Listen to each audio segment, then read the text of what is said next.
अब बात करते हैं महाराणा प्रताप की। एक वक्त था जब पूरे हिंदुस्तान पर सिर्फ एक ही नाम का डर था, मुगलों का। हर राजा झुक गया, हर तख्त बिक गया, मगर बस एक नहीं, एक आदमी जिसके पास ना तो फौज थी, ना महल और ना ही खाना, सिर्फ एक चीज थी, एक इरादा। ये कहानी है उसी आदमी की जिसे अकबर तक जीत ना पाया, महाराणा प्रताप।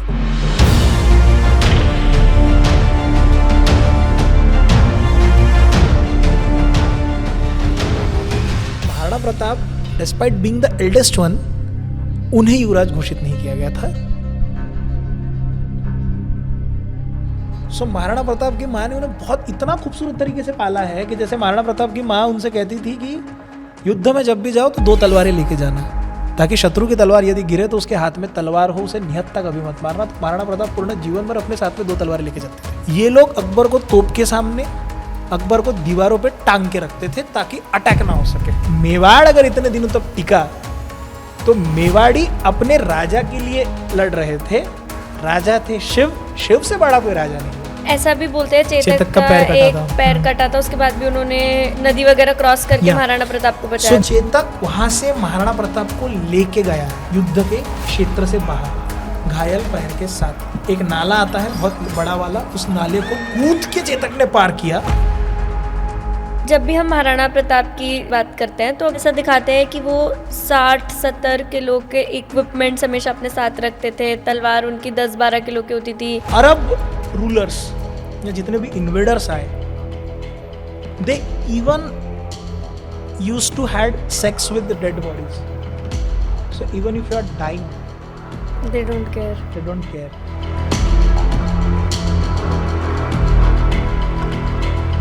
तैमूर लंग ने लोगों के पैंट छोड़ के ये देखे थे कि इनका खतना हुआ है या नहीं हुआ। अगर खतना हुआ होगा तो ये व्यक्ति मुसलमान है तो इसे छोड़ दो, नहीं हुआ तो इसे काट डालो।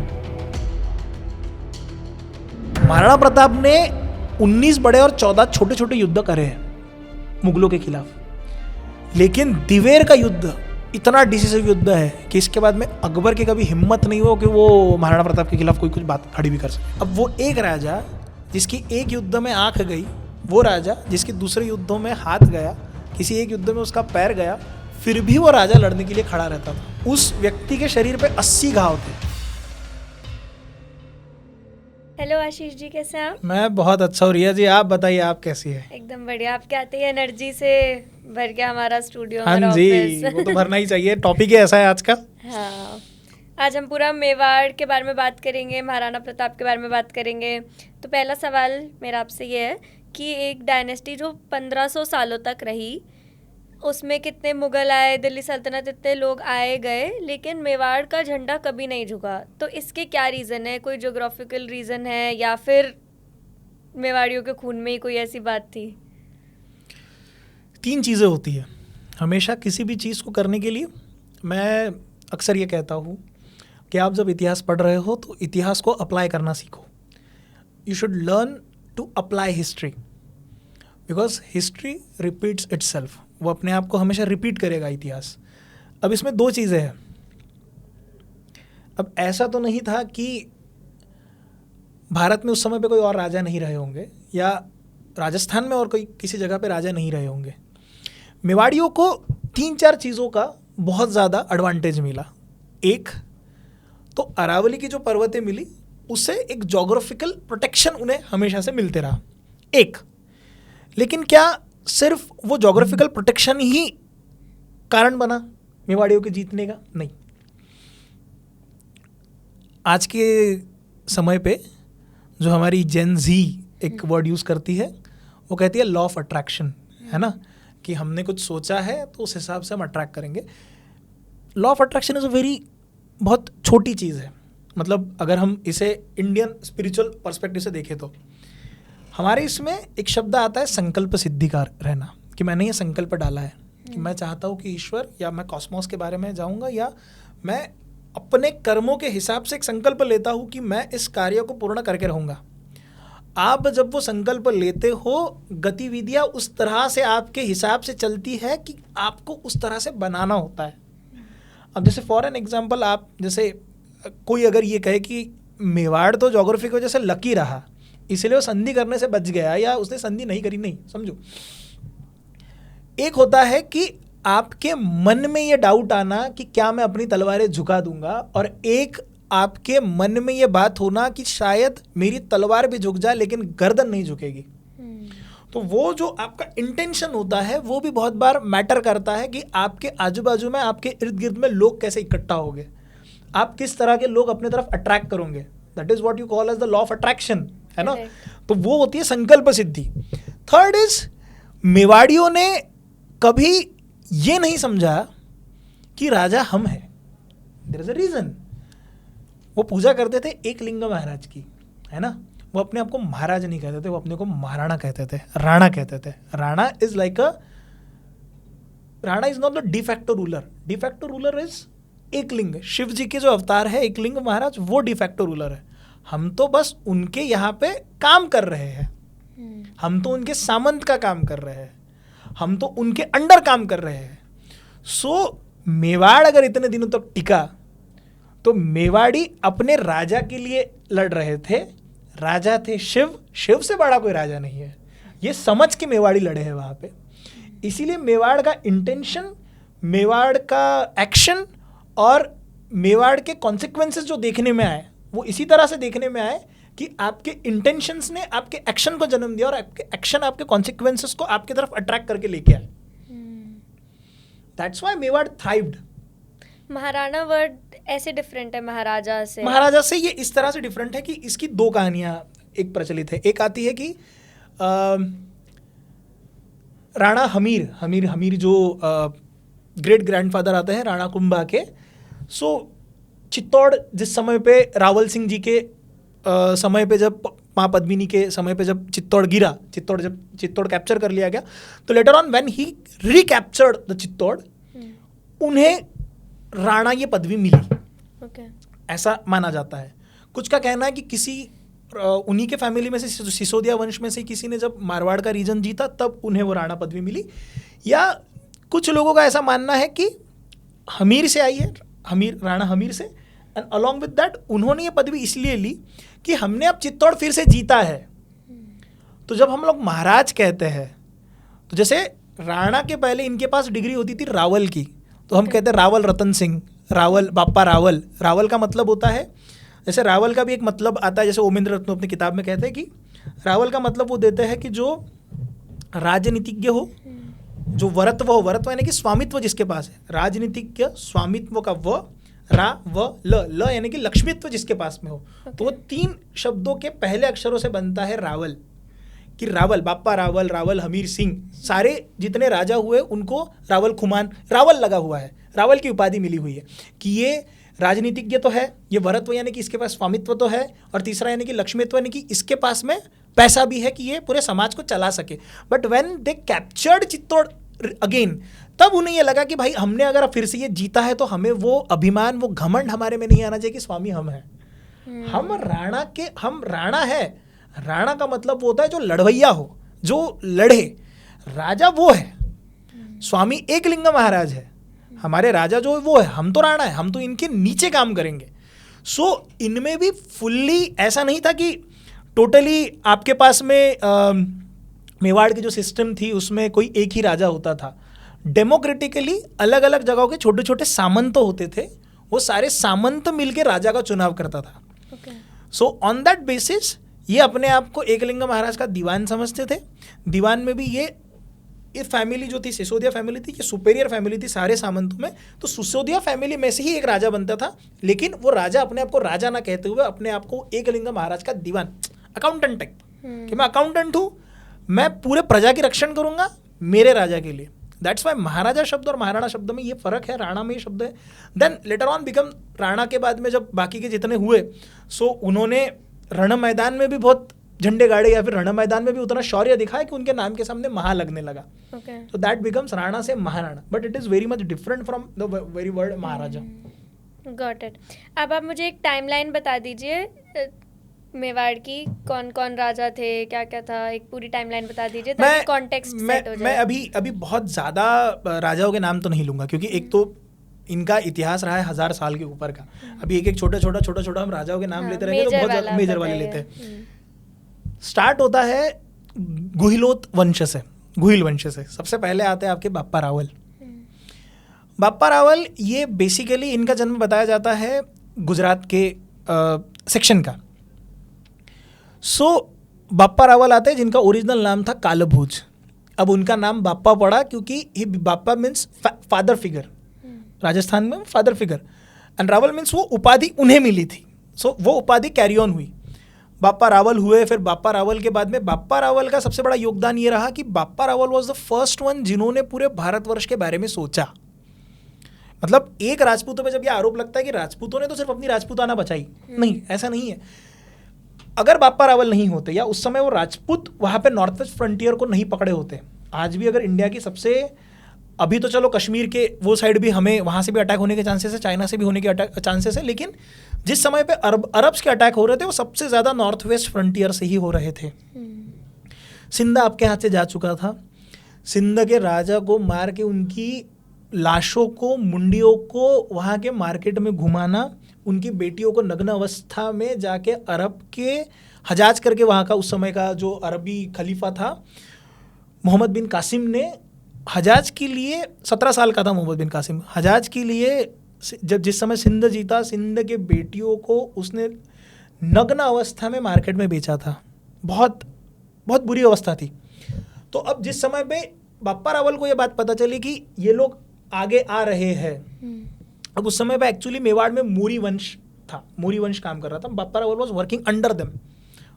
सो बाप्पा रावल को जब ये बात समझी कि अब हमें आगे एक्सीड करना होगा, so what he did, he contact, उस समय पे उन्होंने चालुक्यास से कॉन्टैक्ट किया। Chalukyas were in Gujarat section. उन्होंने गुर्जर प्रतिहारास के साथ में कॉन्टैक्ट किया, which were ruling in Malwa, Madhya Pradesh section. उन्होंने राष्ट्रकूटास को कॉन्टैक्ट किया जो कर्नाटका और सदर्न महाराष्ट्र में कॉन्टैक्ट कर रहे थे। चारों की अलाइनमेंट के साथ इन्होंने मोहम्मद बिन कासिम के आने वाले अगले जो उनके जो सेनापति आए थे उनको हराया था। एंड नॉट जस्ट दैट, उन्होंने सिर्फ उन्हें नहीं हराया, उसके बाद में जब ये लोग एक्सपांड करते गए, जैसे आपको पता होगा रावलपिंडी एक शहर आता है, बाप्पा रावल के नाम से पड़ा हुआ शहर है, पाकिस्तान में जो रावलपिंडी आता है, वो एक्सटेंड करते गए अफगानिस्तान से लेके वहाँ पे उन्होंने चौकियाँ इस्टेब्लिश करी। सो आफ्टर बाप्पा रावल जब इतने बड़े पैमाने पे उन्होंने इतना धोबी पछाड़ दिया था अरबियों को, जो आज तक किसी ने नहीं करा था, with a very few army in his hand, उसके बाद में तकरीबन 50-60 साल तक कोई बड़ा आक्रमण नहीं हुआ है, किसी ने हिम्मत नहीं करी है। फर्स्ट वन की जिनको ये पता चला कि थिंक अबाउट कि हमें ऐसा अलाइनमेंट बना के चलना पड़ेगा, क्योंकि चालुक्यास एंड राष्ट्रकूटास एंड गुर्जर प्रतिहारास, इनकी कुछ आर्मी नॉर्दर्न गुजरात में फाइट कर रही थी, तो कुछ आर्मी ऊपर के क्षेत्र में फाइट कर रही थी। ये लोग मालवा तक भी पेनिट्रेट कर चुके थे। सो बाप्पा रावल के बाद एक 100 साल के बाद एक आता है आपके रावल खुमान। अब रावल खुमान ये 800 से 8वीं से 10वीं शताब्दी में 3-4 रावल खुमान हुए हैं। अच्छा, बट वाई रावल खुमान में जो रावल खुमान द्वितीय हुए, 3 हुए, उसमें द्वितीय जो है वो ज़्यादा इंपॉर्टेंट है, क्योंकि लेटर ऑन आक्रमणों को इन्हीं ने संभाला है, रावल खुमान ने। अब इस पे अगर आप ये करें तो इस पे तो 3-4-5 पॉडकास्ट बन जाए, इतने सारे इनके पास में हीरोज है।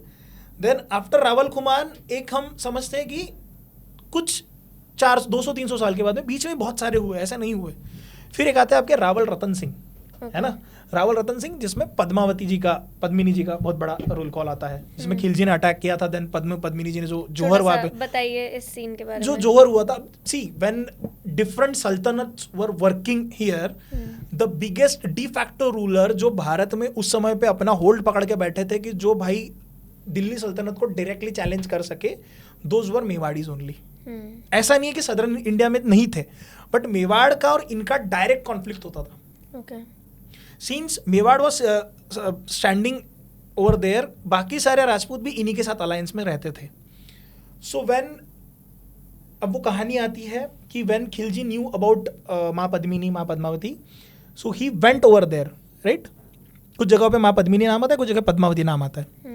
So when he went over there, he wanted her, है ना, वो फिल्मों में जो पूरा सेक्शन दिखाया, एंड देन रावल रतन सिंह जी को किडनैप करके लेके गए, उसमें गोरा बादल गए, गोरा बादल उनको छुड़ा के लेके आते हैं. That's a whole big story of Rawal Ratan Singh and माँ पद्मिनी. सो इसके बाद में जब रावल रतन सिंह जी की मृत्यु हो जाती है, जब वो शहीद हो जाते हैं, साका, उसके बाद में एक साका भी होता है, और साका के समय पे ये लोग जोहर करते हैं. साका यानी कि जब पता चल चुका है कि अब चित्तौड़ नहीं बचने वाला है, तो जितने राजपूत होते हैं वो सारे के सारे निकलेंगे तलवार लेके, केसरिया बांध के, कि भाई अब कोई बचने नहीं वाला, तो अब हम तो मरते हुए मरेंगे, और हमारी जितनी स्त्रियाँ वहाँ होगी, स्त्री जितनी होगी वो जोहर करती थी.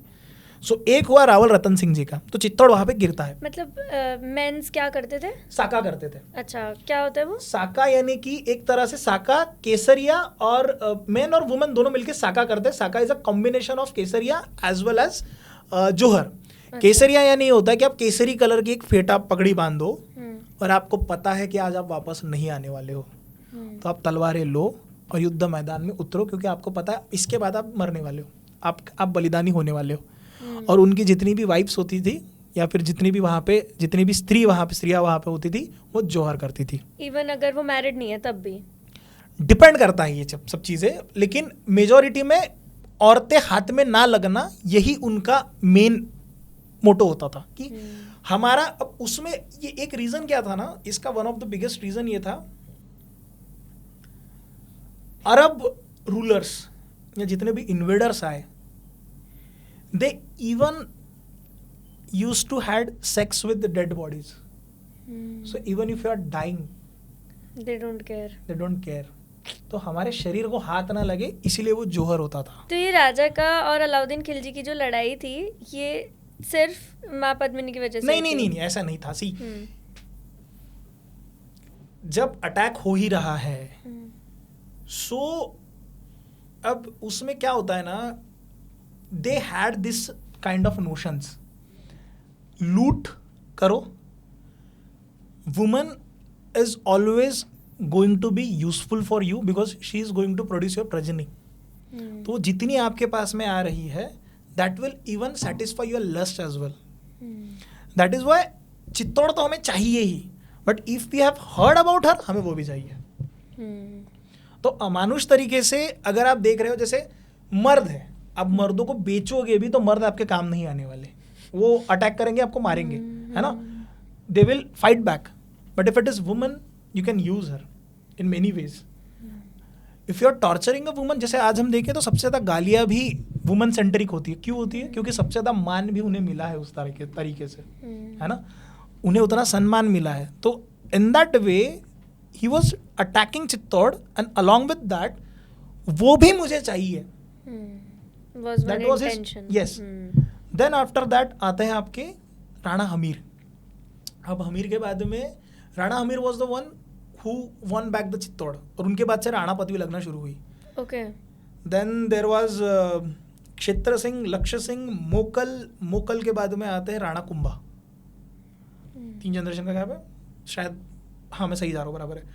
मोकल के बाद में राणा सांगा, राणा कुंभा के 2 बेटे, रायमल और उदय सिंह 1, और उसमें से फिर रायमल के बेटे आते हैं राणा सांगा. राणा सांगा के पोते हैं महाराणा प्रताप.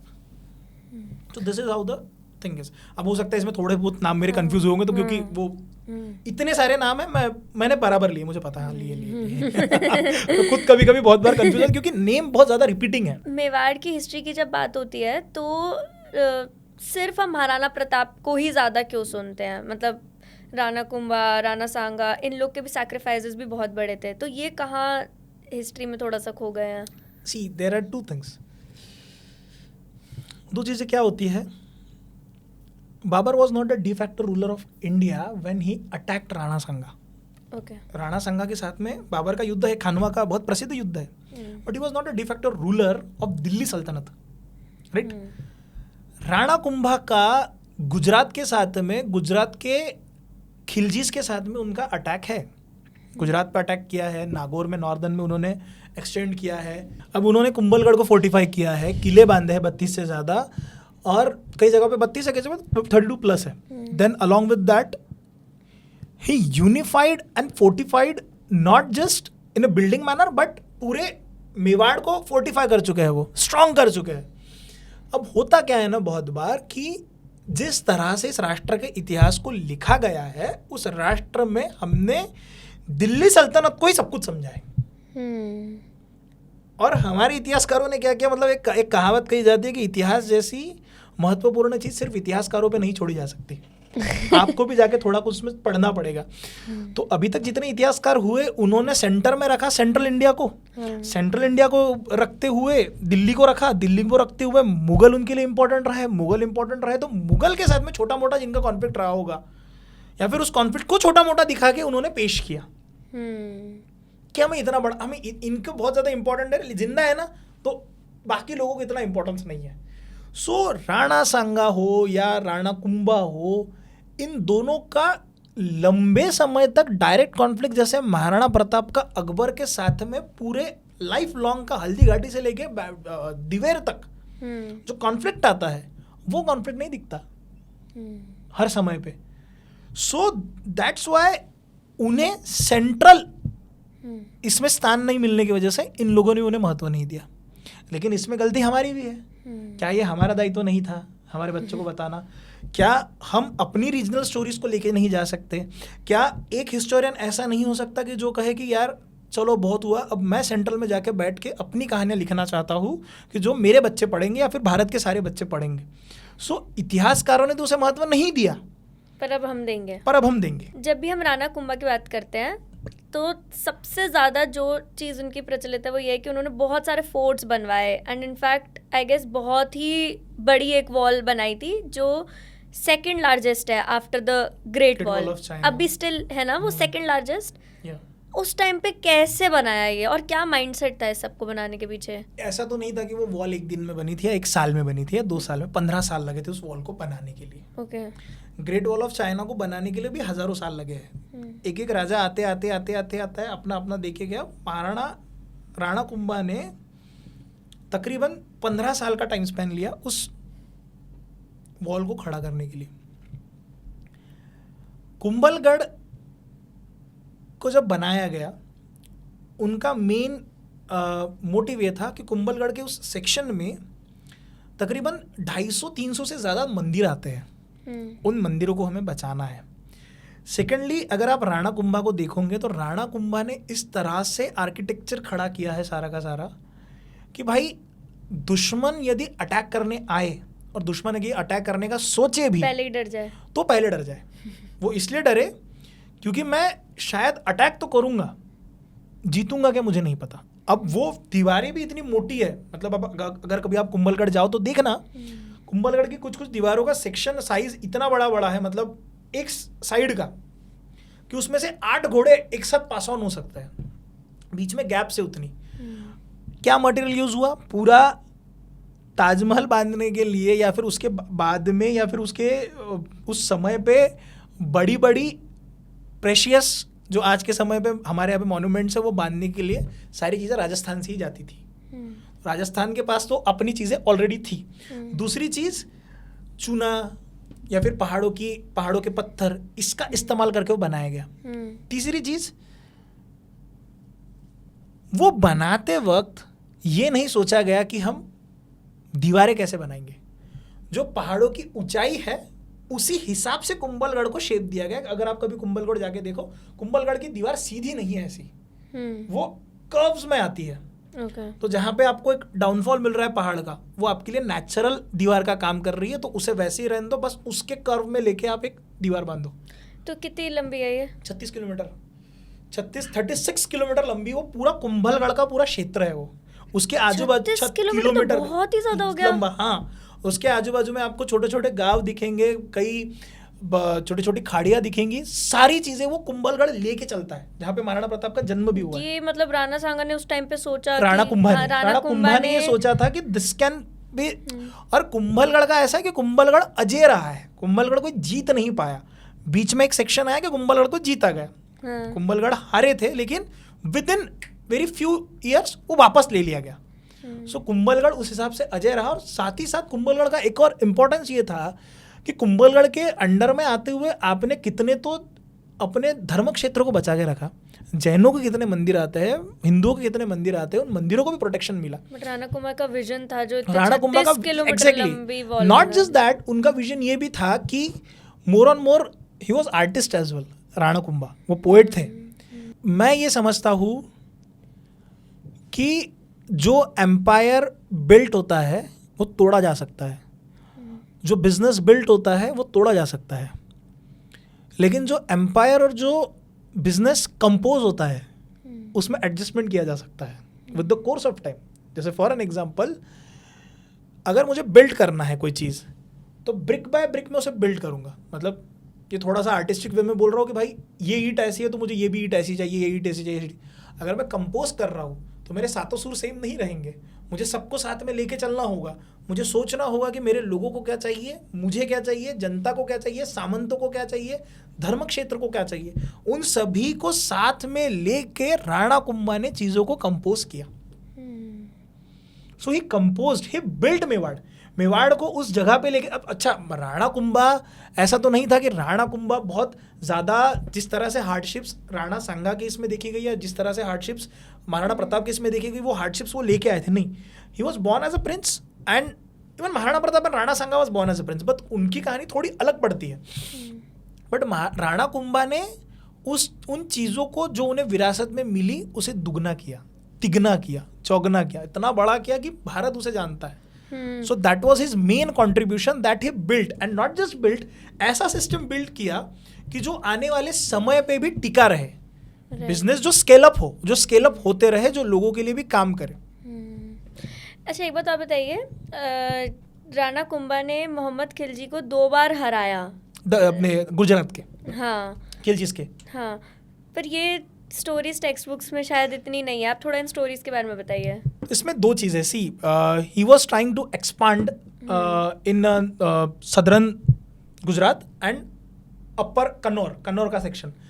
इन्होंने मालवा प्रांत में भी अपने आप को एक्सटेंड किया। इसकी स्टोरीज टेक्स्ट बुक्स में इसलिए नहीं आती है, इसके 2 रीज़न है जो मैंने अभी आपको फिर से बताया।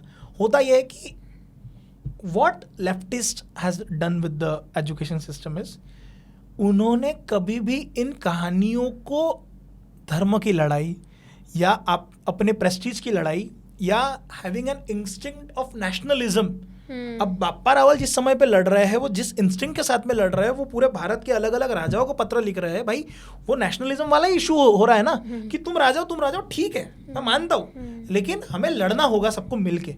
Even in same manner when Rana Kumbha was fighting with the southern part, eight that time Delhi के सल्तनत में कोई मेन राजा नहीं बैठा था, मतलब इतनी ताकतवर नहीं बची थी। दिल्ली सल्तनत में भी फ्लक्चुएशंस आए हैं। सो what Rana Kumbha did when he one Gujarat section, जब वो वाला सेक्शन वो जीते, 2 बार उन्हें हराया, अपना एक्सपांशन दिया, गुजरात का कुछ सेक्शन, मालवा का कुछ सेक्शन, उसके बाद में कन्नौर का नॉर्दर्न कुछ सेक्शन, ये तीनों जगह पे जब उन्होंने कॉन्कर दिया, व्हाट बाप्पा रावल डिड, बाप्पा रावल ने चौकियां बिठाई थी जगह जगह पे। व्हाट राणा कुंभा डिड, उन्होंने किले बनाए जगह जगह पे कि बाबा हमें इसे फोर्टिफाई करना होगा इन सब चीज़ों को। इनका महत्व क्यों नहीं आता है, फिर से वही सवाल आता है कि no central ruler was that much powerful at that time जो राणा कुंभा के साथ में डायरेक्टली कॉन्फ्लिक्ट में जाए। जिस तरह से खिलजी ऑफ गुजरात को इन्होंने हराया और इनकी लड़ाई राणा कुंभा के साथ में हुई, व्हाट हिस्ट्री पोर्ट्रेड इट कि ये तो रीजनल हिस्ट्री है।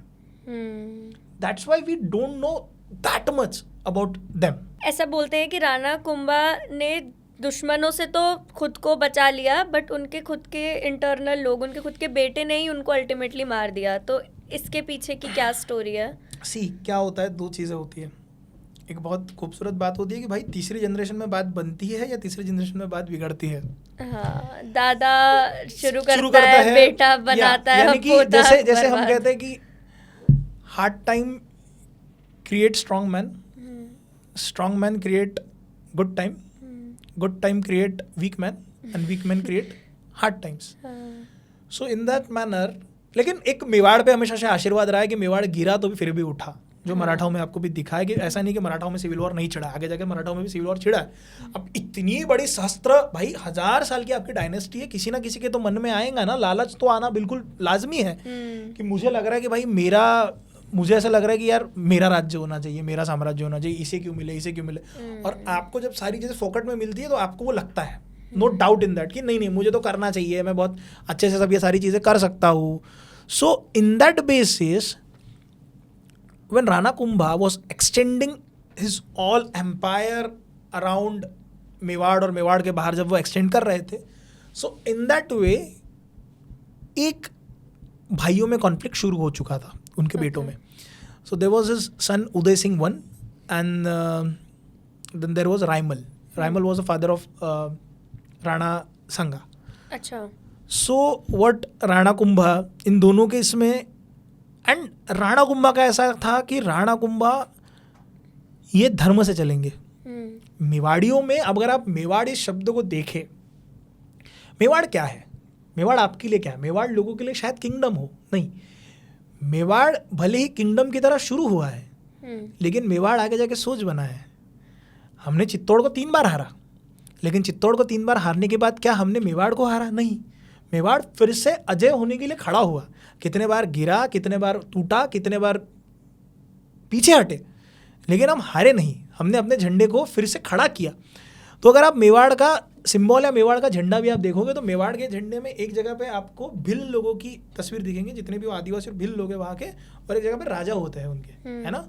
उसमें लिखा हुआ है कि जो धर्म के लिए लड़ेगा वो जीतेगा, ऐसा कुछ एक लाइन है, मुझे राजस्थानी वो लाइन याद नहीं आ रही है।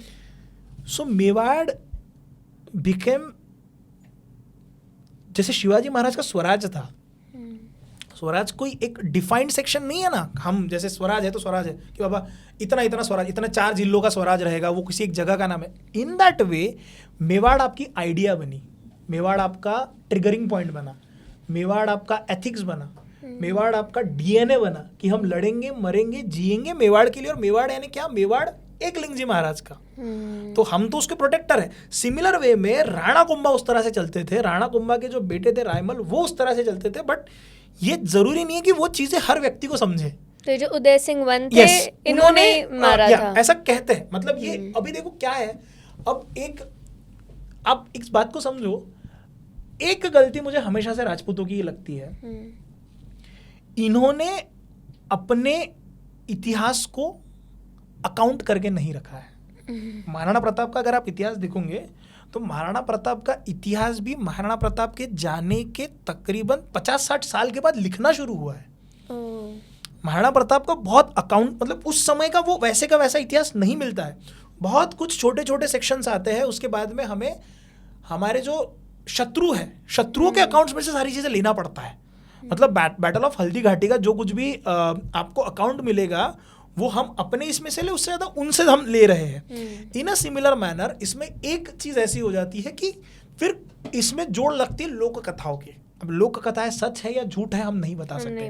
जैसे राणा कुंभा के बारे में कहानी ये प्रचलित है कि कोई कहता है कि राणा कुंभा जब होने वाले थे उससे थोड़े लेट पैदा, मतलब जैसे 9.5 महीना 9 दिन में बच्चा पैदा होता है, वो थोड़ा और लेट हुए। So that's why he was sleeping in his mother's वॉर्म, दैट्स वाई उनका नाम कुंभकर्ण से वो कुंभा पड़ा। सेकंड एक कहानी ये जाती है कि राणा कुंभा के जो पिताजी थे, तो राणा कुंभा के पिताजी की 2 वाइफ थी, उसमें से एक छोटी रानी थी, एक बड़ी रानी थी।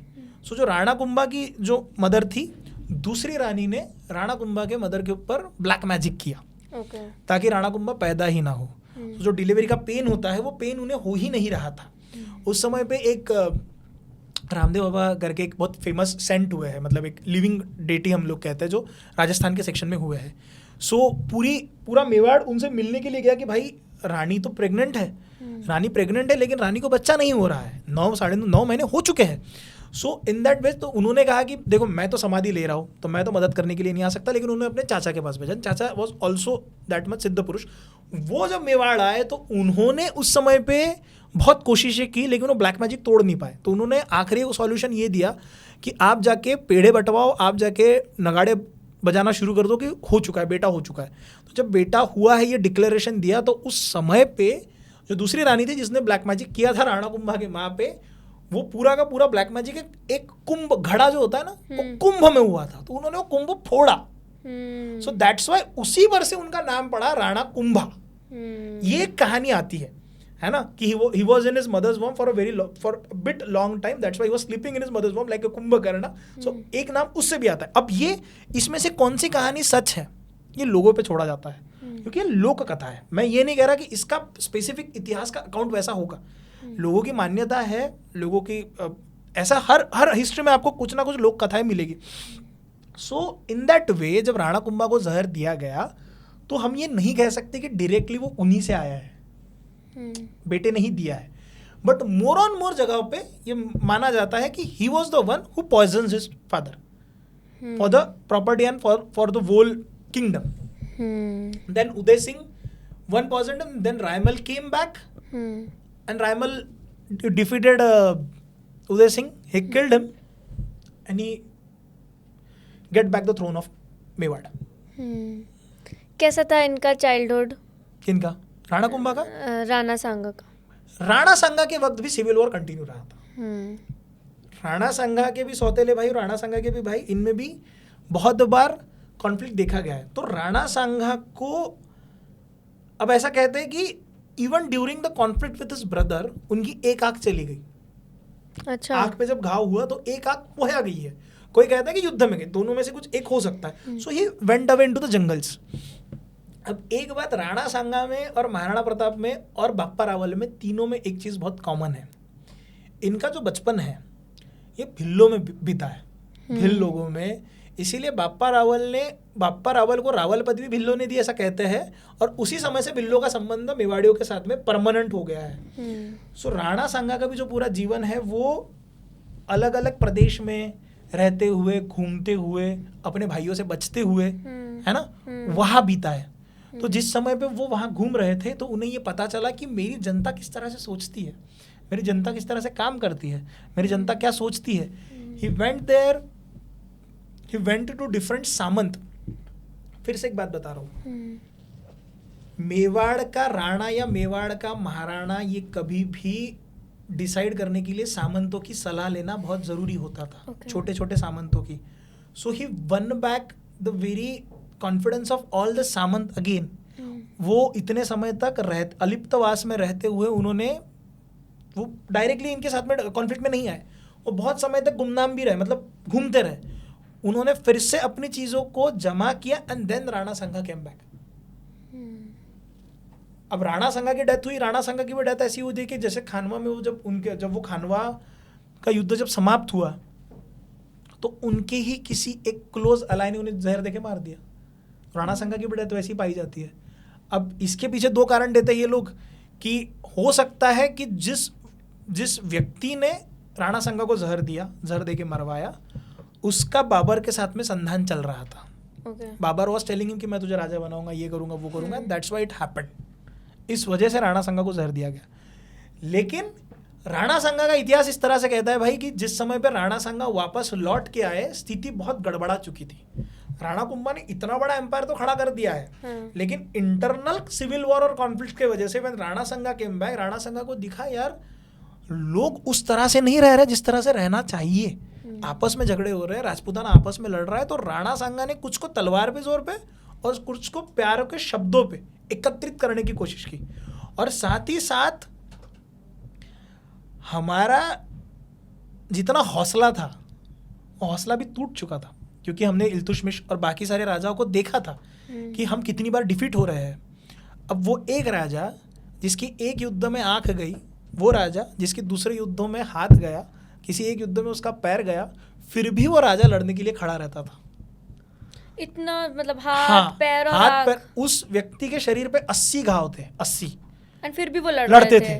मैं समझता हूँ कि राणा सांगा से जब एक युद्ध ने उनकी आँख छीनी, एक युद्ध ने उनका हाथ छीना, एक युद्ध ने उनका पैर छीना, लेकिन और एक चीज़ उस युद्ध ने छीना, वो था राजपूतों के मन में अरबियों का डर कि मेरा राजा यदि लड़ रहा है और वो ऐसे लड़ रहा है कि जिसकी एक आँख नहीं है, जिसका एक हाथ नहीं है, जिसका एक पैर नहीं है, वो सब कुछ खो चुका है, लेकिन खो चुका है वो अरबियों का डर, तो हम क्यों डरे. तो राणा सांगा ने युद्ध में सिर्फ खून की आहुति नहीं दी थी, लोग खून की आहुति देती है, राणा सांगा ने अपने शरीर के टुकड़ों की आहुति दी थी. और उसके बाद भी वो राजा राजपूताना को कह रहा था कि मैं खड़ा हूँ, तुम क्यों डरते हो, मैं हूँ ना. वो राजा जो खड़ा नहीं हो सकता था, जो एक पैर पे चलता था, वो राजा खड़ा हुआ था। ये देख के पूरा राजपूताना उसके पीछे खड़ा हुआ। दैट्स व्हाई राणा संगा हैज अ वेरी डिफरेंट, मतलब 80 गांव होने के बाद एक राजा खड़ा है, वो देख के हमें लगेगा यार, मतलब आज के समय पे अगर आप किसी एक दिव्यांग व्यक्ति को देखते हो, वो कुछ बड़ा करता है, अचीव करता है, हमें लगता है यार ये दिव्यांग व्यक्ति अगर कर पा रहा तो हम क्यों नहीं कर पा रहे। सिमिलर वे में आपका राजा जिसका हाथ जा चुका है, जिसका पैर जा चुका है, जिसकी आंख जा चुकी है, 80 घाव उसके शरीर पे है, फिर भी वो तलवार लेके खड़ा है कि मैं लड़ूंगा मेरे मेवाड़ के लिए, तो लोग आपके पीछे क्यों खड़े नहीं होंगे? बहुत मोटिवेटिंग बात होगी सभी लोगों के लिए, है ना? तो हम क्यों नहीं लड़ेंगे?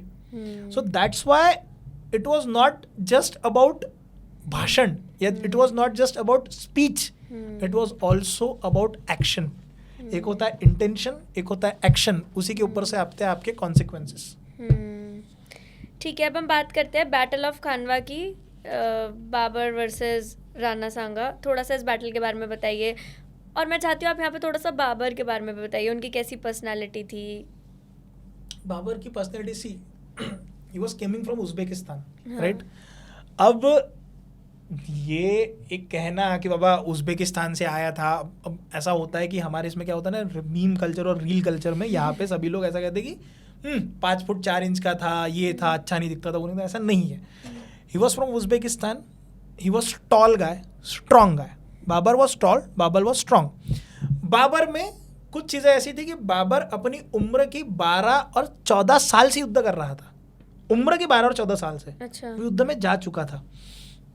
सो when Babur came to India, अब हुआ ऐसा कि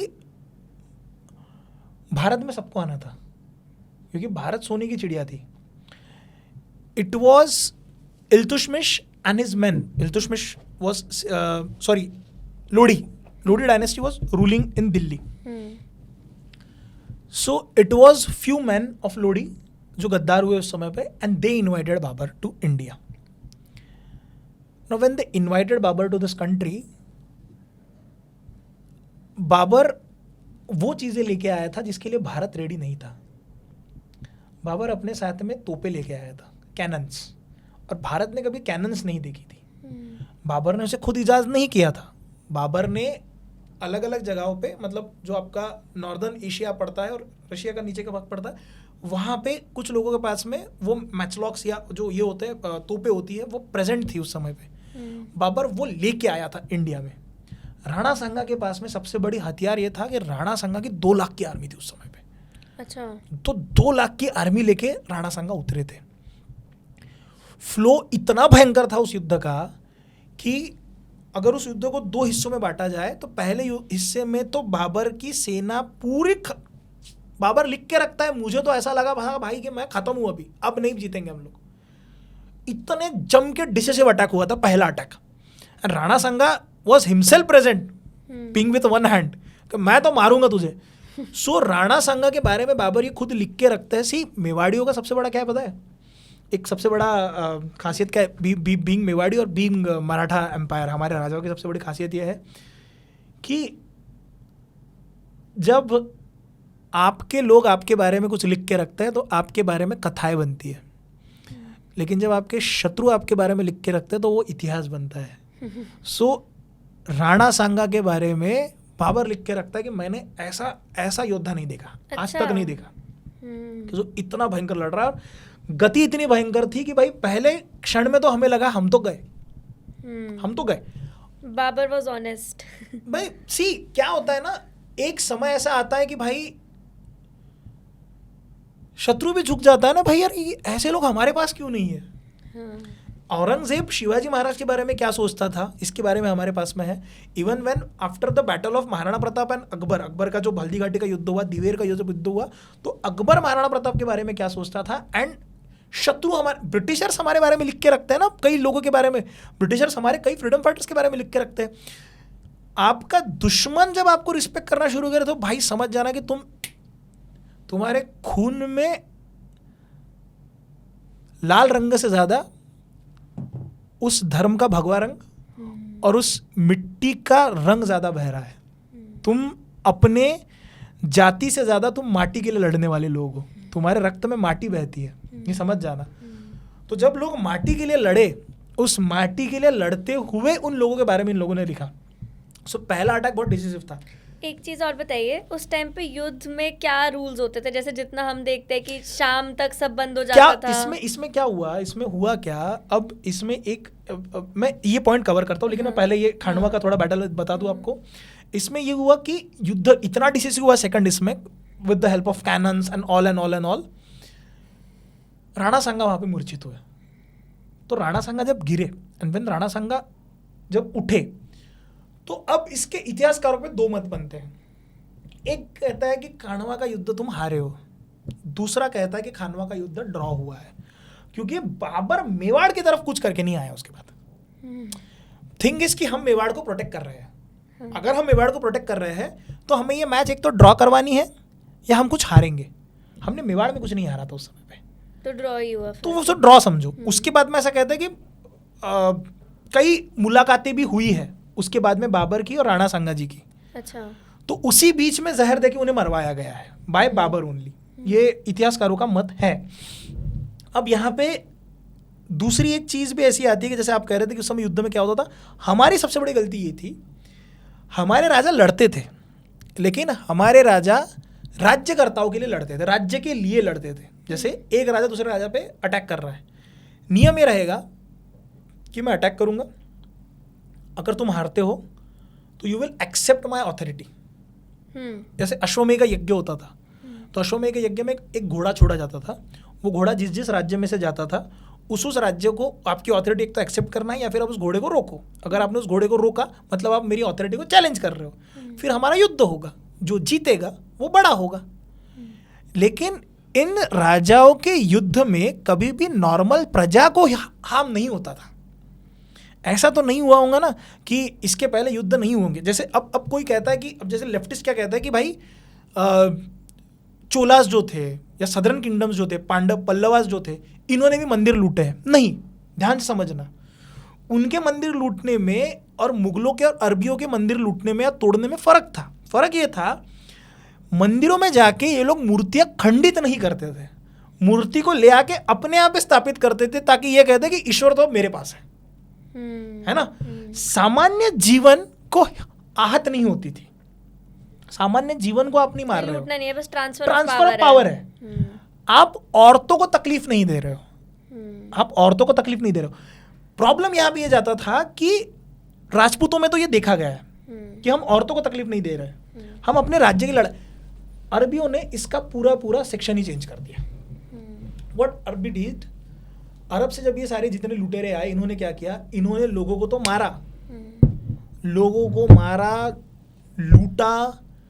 यहाँ तक कि जिस समय तैमूर आया था, तैमूर लंग की जब हम बात करें, तैमूर जिस समय दिल्ली में जब उसने अटैक किया था, तैमूर लंग ने लोगों के पैंट छोड़ के ये देखे थे कि इनका खतना हुआ है या नहीं हुआ है। अगर खतना हुआ होगा तो ये व्यक्ति मुसलमान है तो इसे छोड़ दो, नहीं हुआ तो इसे काट डालो।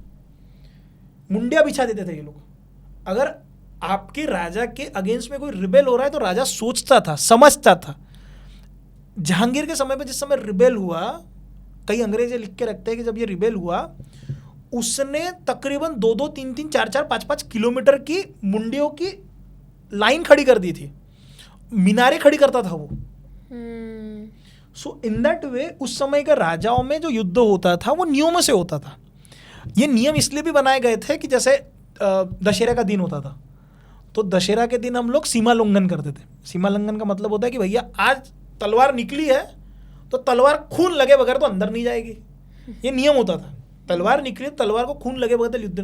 तो युद्ध was more on more a sport kind of thing as well. तो हमारे कुछ नियम बने कि कमर के नीचे हम लोग तलवार नहीं मारेंगे, गदा नहीं मारेंगे। गदा तो शायद खैर युद्ध नहीं हुआ, शाम के बाद में युद्ध नहीं होगा। समय के साथ में मॉडर्न कलयुग में वो नियम चेंज हुए, अरबियों ने आके इस नियम को पूर्णतः ही चेंज कर दिया। तो ये जो बैटल ऑफ खानवा थी, इसमें ये रूल्स नहीं कैसे लगेंगे? नहीं उनको क्या पता है भाई, वो जानवर है सारे के सारे। वो रूल हमारे लिए अप्लाई होते थे, उनके लिए नहीं होते थे। अच्छा, ये रूल ऐसा नहीं कि टूटे नहीं होंगे, बीच में टूटे हैं, लेकिन ये रूल उनके लिए नहीं है, ये रूल सारे हमारे लिए है। इन्हीं नियमों को आगे चल के राणा सांगा के बाद में भी महाराणा प्रताप ने पूर्णतः तोड़ा है कि अब तो भैया हम छापामार युद्ध का इस्तेमाल करेंगे। तो जब सो रहे होंगे, गोरिल्ला वॉरफेयर, शिवाजी महाराज ने तो पूरा बेंड कर दिया जहां मिलेगा, जैसे मिलेगा, जैसे लोग कहते हैं कि अफजल खान को शिवाजी महाराज मिलने के लिए गए, अफजल खान ने, जैसे मैं भी बताता हूँ कहानी में फ्लो में निकलता है कि अफजल खान को शिवाजी महाराज मिलने के लिए गए और अफजल खान ने पहला वार किया, उसके बाद में शिवाजी महाराज ने बागनक मारे और बागनक मारने के बाद पकड़ ढीली की और चाकू मारा। मैं कहता हूँ कि शिवाजी महाराज इतना प्रिपेयर होके गए थे कि पहला चाकू ही शिवाजी महाराज ने खोपा था।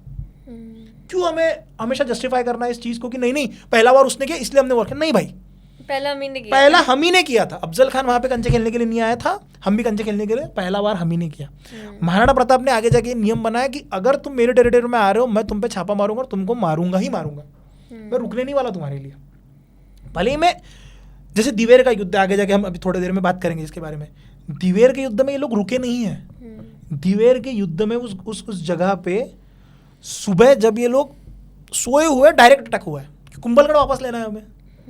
सो इस तरह से नीतियां चलने लगी थी क्योंकि इन्होंने नियम ब्रेक करे।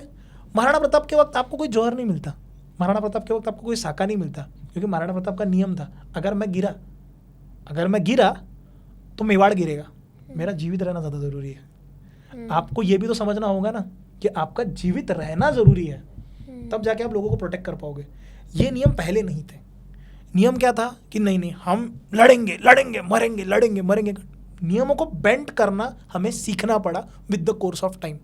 जो युद्ध छोड़ना है उसे छोड़ना पड़ा, जो युद्ध लड़ सकते उसमें लड़ना पड़ा। अब बात करते हैं महाराणा प्रताप की। हाँ जी। जब हम महाराणा प्रताप की बात स्टार्ट कर रहे हैं तो आई वांट, जितना हम अपने हीरोज को याद कर रहे हैं, उनकी बात कर रहे हैं, साथ में हम थोड़ा सा अपने दुश्मनों के बारे में भी जाने, विलन्स के बारे हाँ में। विलन्स के बारे में। तो आप मुझे बताइए कि महाराणा प्रताप एंड अकबर का चाइल्डहुड कैसा था एंड वो कैसे कैसे राजा बने।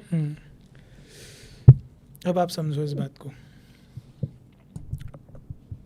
महाराणा प्रताप के पिताजी का नाम है उदय सिंह सेकंड। उदय सिंह सेकंड को महाराणा प्रताप की जो माता थी और उनकी जो दूसरी माँ थी, जिनके बेटे का नाम था जगमाल, महाराणा प्रताप को राजा नहीं बनने देना चाहिए, उनकी सौतेली माँ ने पूर्णतः सोच लिया था। ओके।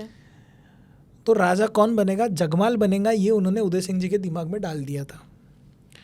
तो महाराणा प्रताप का जितना भी बचपन गुजरा वो राजकुमार की तरह नहीं गुजरा। अब क्या होता है कि एक होता है राजकुमार, there is prince and there is a crowned prince, there is a Rajkumar and there is a yuvraj. युवराज वो होता है कि जिसको पता होता है कि यदि राजा जाए तो इसके बाद में ये गद्दी पे बैठेगा, that is what is a Yuvraj. So Maharana Pratap despite being the eldest one, उन्हें युवराज घोषित नहीं किया गया था, जगमाल को युवराज घोषित, because Uday Singh ji was more in love with the other one. तो उन्होंने दिमाग में ये डाला कि भाई मेरा बेटा गद्दी पे बैठना चाहिए, जगमाल गद्दी पे बैठना चाहिए। सो महाराणा प्रताप की माता जी, she played the greatest role, भयंकर बहुत बड़ा रोल उन्होंने प्ले किया। अच्छा, क्या नाम था उनका? शी वॉज जयवंता देवी, जैसे हमारे पे जीजाबाई ज से, वहाँ पे जयवंता देवी ज से। सो महाराणा प्रताप का जितना बचपन गुजरा वो तलहट पे गुजरा। तलहट यानी क्या होता है? जैसे किला होता है, किले का तलहट यानी कि किले का सबसे निचला छोर, जहाँ पे बेसिकली आपके सैनिक, आपके मंत्री संतरी, लोअर सेक्शन वाले और बाकी सारे लोग रहते थे। तो महाराणा प्रताप का मोस्ट ऑफ द टाइम वहाँ रहता था, क्योंकि जगमाल को युवराज घोषित करना और महाराणा प्रताप को पास में भी नहीं आने देना है। सो महाराणा प्रताप का पूरा बचपन वहाँ गुजरा। लेकिन जयवंता देवी ने कभी भी महाराणा प्रताप के दिल में इस बात की ग्लानि नहीं आने दी कि तुम्हारे पिताजी भले ही तुम्हारे साथ ऐसा करे, लेकिन भले ही मैंने तुम्हें जन्म दिया है, लेकिन तुम्हारी जननी तुम्हारी मेवाड़ है। तो आप इतना याद रखना प्रताप कि माँ का सौदा नहीं हो सकता। फिर वो माँ चाहे तुम उसके पहले बेटे रहो, दूसरे रहो, तुम राजा रहो, तुम प्रजा रहो, तुम्हें माँ के लिए तो लड़ना होगा। सो महाराणा प्रताप की माँ ने उन्हें बहुत इतना खूबसूरत तरीके से पाला है कि जैसे महाराणा प्रताप की माँ उनसे कहती थी कि युद्ध में जब भी जाओ तो 2 तलवारें लेके जाना, ताकि शत्रु की तलवार यदि गिरे तो उसके हाथ में तलवार हो, उसे निहत्ता कभी मत मारना। तो महाराणा प्रताप पूर्ण जीवन भर अपने साथ में 2 तलवारें लेके चलते थे। वाओ। तो 2 तलवारें उनके पास में हमेशा रहती थी कि अगर अच्छा। शत्रु की तलवार गिरे तो मेरे हाथ से उसके हाथ में मैं तलवार दूं और वो नियत थे शत्रु पे कभी वार ना करूं। हमारे जितने भी Yeah, हीरोज exactly, है बहुत एथिकली चल रहे exactly, थे। yeah. तो महाराणा प्रताप का उस समय पे क्या हुआ, महाराणा राणा संगा के जैसे ही। अब राणा संगा को तो चलो राणा संगा को तो बहुत दूर रहना पड़ा, but being a Rajkumar and being in the तलहट, महाराणा प्रताप उस समय पे भिल्लों के साथ जाके रहना, सैनिकों के साथ में रहना, उनके साथ में घूमना, ये बहुत किया करते थे। एक ट्रेडिशन भी था ना कुछ वो तो जैसे बता, हाँ वो तो लगाते थे, है ना, एग्जैक्टली। अब क्या उसके हुआ, बारे में थोड़ा सा बताइए। अब हुआ ऐसा कि जिस समय पे बाप्पा रावल की भी स्टोरी ऐसी आती है कि बाप्पा रावल को भी जंगलों में बाप्पा रावल ही बड़े हुए हैं। बाप्पा रावल को रावल पदवी भी भिल्लों से ही मिली है, जहां तक एक कथा आती है। तो so even in that case कि जिस समय बाप्पा रावल राजा बने तो बाप्पा रावल ने ये कहा कि भले ही मेरी तलवारें मेरे लिए मैंने अपने हाथ में खड़ी की होंगी, लेकिन मुझे आज खड़ा करने में जिनका हाथ है वो भिल्लों का हाथ है। तो वो एक प्रथा बनी कि भाई हमारे लिए जो खड़े, अब क्योंकि मैं क्या कह रहा हूँ, मेवाड़ सोच है, मेवाड़ कोई किंगडम नहीं है खाली कि चित्तौड़गढ़ गिरा तो मेवाड़ गिरेगा, हम हारे तो मेवाड़ नहीं। मेवाड़ सोच है, उस सोच में सबका समाविष्ट, सबका साथ सबका विकास, सबको लेके हम लोग जब चल रहे हैं। सो इन दैट मैनर भिल हमारा एक अविभाज्य घटक है, जिन्होंने महाराणा प्रताप को भी मदद की। आगे जाके तो महाराणा प्रताप के सारे युद्धों में उन्होंने बहुत बड़ा रोल प्ले किया है, जिन्होंने हमारे राजाओं को बहुत बार पनाह दी, हमें हमारे राजा को बचाया। सो इन दैट केस कि जब राज तिलक होगा तो उस समय पे, अब जैसे खून लगाया जाता है ना, उस समय पे भिल्ल भी हमारा ये करेंगे, उनका भी होना बहुत जरूरी है। इसीलिए सिर्फ राज तिलक के वक्त नहीं, भिल्लों का स्थान आप देखोगे ना, उनके साइन में भिल्लों का स्थान मिलता है। मतलब भिल्लों को उस तरह से स्थान दिया गया कि भिल्लों का भाला और राजपूतों की तलवार, वो दोनों को क्रॉस करके वो साइन बनता है, इंसिग्निया जैसे हम कहते हैं। So in that way Maharana Pratap अपनी पूरा जीवन काल, मतलब बचपन उनका, वो घूमते रहते थे यहाँ वहाँ। सो महाराणा प्रताप ने अरावली के पर्वत और वहाँ की ज्योग्राफी बहुत बेहतरीन तरीके से समझ ली थी। यही पर्वत और यही ज्योग्राफी आगे जाके हमारे लिए हमारा बैटल ग्राउंड बनने वाला है। ये महाराणा प्रताप को उस समय नहीं पता था। आप ध्यान से समझना, मैंने फिर से एक बात कह रहा हूँ, आपके इंटेंशंस आपके एक्शन निर्धारित करेंगे और आपके इंटेंशन ही आपके एक्शन को अट्रैक्ट करेंगे, आपके एक्शन ही कॉन्सिक्वेंसेस को जन्म देंगे। जगमाल को राजा बनना था क्योंकि वो राजकुमार है, महाराणा प्रताप को बनना था अपने लोगों के लिए जीना था, उनको मेवाड़ को बचाना था। So that's why later on वो राजा बने। उसकी कहानी में थोड़ी देर में सुना था वो कैसे राजा बने। तो अब बात करते अकबर की। तो ऐसा है कि जिस समय सूर्य डायनेस्टी ने हुमायूं को हराया, सो हुमायूं उस समय पलायन पे था। तो हुमायूं की कहानी आती है कि हुमायूं उस समय ईरान की ओर जा रहा था। तो ईरान की ओर जाते वक्त वो अमरकोट गया। अब हुमायूं के 3 भाई थे, मिर्जा हिंदाल, मुझे 2 नाम याद नहीं आ रहे, मिर्जा हिंदाल और दो थे, मिर्जा यानी कि राजकुमार कहते थे। सो ये तीनों के तीनों अब इस समय पे, since Humayun was sitting on the Delhi सल्तनत के थ्रोन पे, अब हुमायूं हारा है, इसका फायदा उसके तीनों भाई ने उठाया, तीनों सौतेले भाई ने उठाया। अब तीनों भाई ने उठाया तो वो सिंध गया। सिंध में एक भाई उसका था जो उसको मदद करने के लिए रेडी था, लेकिन वहाँ पे हमीदा बानू बेगम जो उस समय 14 साल की थी, उसे देख के हुमायूं को वो पसंद आ गई। तो हुमायूं ने 1 लाख रुपए रकम उस समय की, हुमायूं पूरा कर्जे में डूब चुका था, लेकिन 1 लाख रुपए देके उसे खरीदा, उस लड़की को खरीदा, उससे शादी करी। शादी करने के 2 साल के बाद में वहां पे जन्म होता है अकबर का। सो अकबर वहां पैदा हुआ। अब लेकिन हुआ ये, बट खरीदा क्यों, मतलब नॉर्मली शादी क्यों नहीं हुई? देखो एक बात मैं आपको बताता हूँ, 2 चीजें होती है कि एक ये लोग कहते हैं कि मेहर की जो रस्म होती है, मेहर में पैसे देने पड़ते हैं, है ना। मेहर में आपको, जैसे हमारे यहाँ पे दहेज दिया जाता है, वो कहते हैं कि मेहर यानी कि लड़की को दिए जाते हैं, नहीं। अरबियों में, अरब, तुर्क, इन जगहों पे लड़कियों को खरीदा जाता था, लिटरली शादी करने के लिए भी मेहर वो होता था। तो शादी करना है, तुम्हें मेहर देना होगा, तो वो मेहर उन्होंने 1 लाख रुपए। अब मुझे एक बात बताओ, किसी चीज की बोली लग रही है, वो चीज तो खरीदी जाएगी ना। तू कितना दे रहा है, तू कितना दे रहा है, तू कितना दे रहा है, अच्छा वो 1 लाख दे रहा है, 1 लाख डन। तो 1 लाख रुपए देके वो शादी हुई। उस शादी को होने के बाद में अकबर हुमायूं जिस समय पे ईरान की ओर जा रहा था, उसके भाइयों ने उस पर अटैक किया। जब उसे ये पता चला कि मेरे भाई मेरे पे अटैक कर रहे हैं, उस समय पे वो अकबर को उसकी एक दाया माँ का हस्बैंड और अकबर की एक सौतेली बहन, इन सब को छोड़ के अपनी बीवी को लेके, उसके पास भी घोड़ा भी नहीं था अपनी बीवी को ले जाने के लिए, उसने अपने एक सैनिक को घोड़ा मांगा। सैनिक बोले मैं देखो नहीं देने वाला। मतलब कहता ना कि जब आती है बला तो पूरी आती है। अपने घोड़े पे अपनी बीवी को बैठा के वहाँ से भागा इन सबको छोड़ के। सो अकबर इसके सौतेले भाइयों के हाथ में लग गया था, अकबर जब 2 साल का था। अच्छा। तो जब हुमायूं अपने बच्चे को बचाने के लिए जाता था, ये लोग अकबर को तोप के सामने, अकबर को दीवारों पे टांग के रखते थे ताकि अटैक ना हो सके। तो अकबर का बचपन भी इस तरह से गया है कि भाई 2 साल का बच्चा किडनैप हुआ है और इस 2 साल के बच्चे को आप मेरे ऊपर सामने से अटैक करने आ रहे हैं, तो मैं अपने तोप के ऊपर अकबर को लटका के रखूंगा। अगर आप मेरे फोर्ट पे अटैक करने के लिए आ रहे हैं तो मैं अपने फोर्ट की दीवार पे अकबर को लटका के रखूंगा ताकि आप मेरे फोर्ट पे अटैक ना कर सके। अकबर को ट्रांसफर किया जाता है यहाँ से वहाँ। ये ईरान गया, ईरान में जाके इसने कहा कि मुझे जीतना है, तो ईरान के राजा की मदद से ये काबुल कंधार तक आया, काबुल कंधार जीता और धीरे धीरे करते हुए ये भारत में पेनिट्रेट हुआ अपनी सब। मैं उसकी बहुत बड़ी कहानी लेकिन शॉर्ट में बता रहा हूँ। अकबर शायद बहुत कम उम्र में ही राजा बन गए थे ना जब अकबर। सो क्या हुआ, हुमायूं जब वापस आया, Akbar was in Punjab region. Humayun जिस समय पे दिल्ली में आया तो ऐसा कहते हैं कि सुबह की नमाज पढ़ने के चक्कर में हुमायूं जब जल्दी जल्दी गया तो उसका पैर फिसला और वो गिरा और वो मरा। अच्छा। तो Akbar was only 15 years old। तो 15 साल की उम्र में अकबर के पास में खान बाबा करके थे, उनके जो एक शिया हुमायूं के बहुत क्लोज अलाई। अब ईरान जो था उस समय पे शिया कंट्री आती है ईरान, तो इनको ले जाने वाला यही था, खान बाबा ही थे। ठीक है। तो बहरम खान जिनका नाम है, बहरम खान ही लेके गए, भाई मैं शिया हूँ, वो शिया के साथ अपना कनेक्शन अच्छा है, वो लेके गए, ही बिंग सुन्नी, लेके गए ईरान के साथ में बात करवाई। So Bairam Khan was in the charge. और बहरम खान ने 15 साल की उम्र में ईंटों की ऐसी रचना की, छोटी सी एक सिंहासन बनाया। 15 साल की उम्र में अकबर को राजा घोषित किया गया।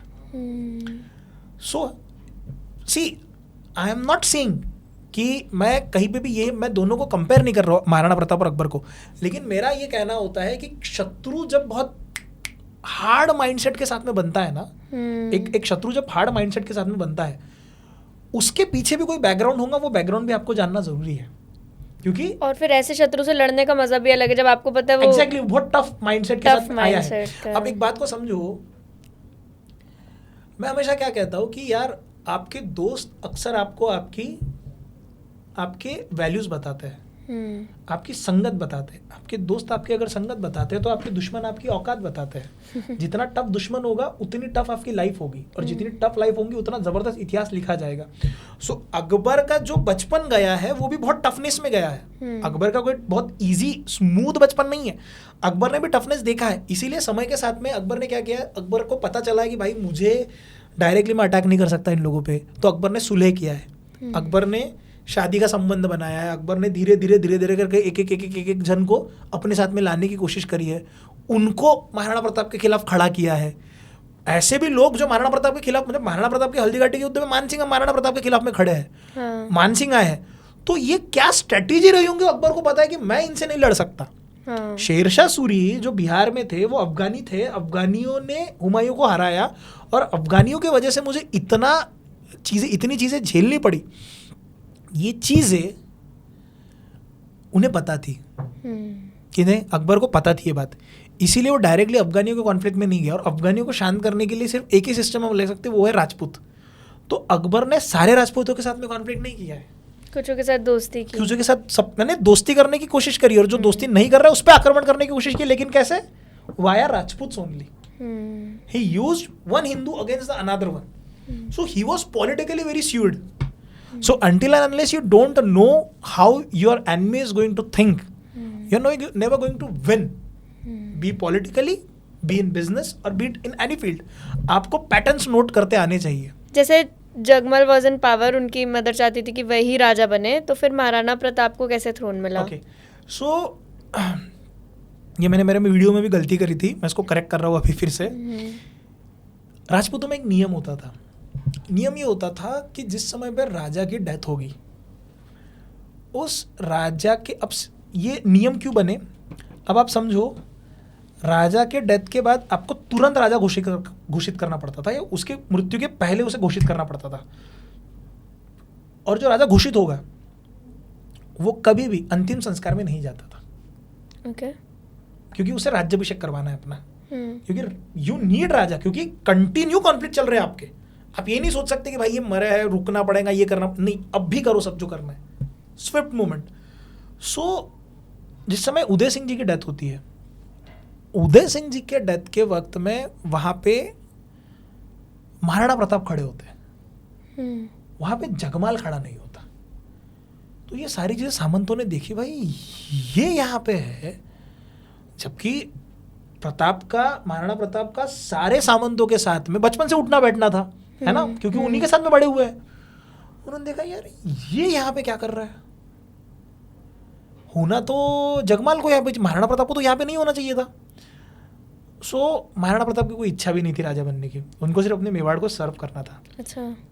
उन्हें ये लगता था कि अगर मेरे वजह से मेरे भाइयों में अगर कलेश हो रहा है तो मैं सब कुछ छोड़ के, सब कुछ त्याग के जाने के लिए तैयार हूँ। मतलब बहुत स्ट्रॉन्ग पर्सनालिटी थी। हाँ, तो वो तैयार थे। अब उनके फैमिली में एक राणा चुंडा भी हुए हैं, राणा कुंभा के एक भाई हुए राणा चुंडा। राणा चुंडा ये पितामह भीष्म कहलाते हैं, उनके चुंडावत्स ऑफ सिसोदिया आते हैं। तो Rana Chunda was another brother of Rana Kumbha, जिन्होंने कसम खाई थी कि मैं कभी गद्दी पे नहीं बैठूंगा और मेरे घराने से कोई गद्दी पे नहीं बैठेगा। क्यों?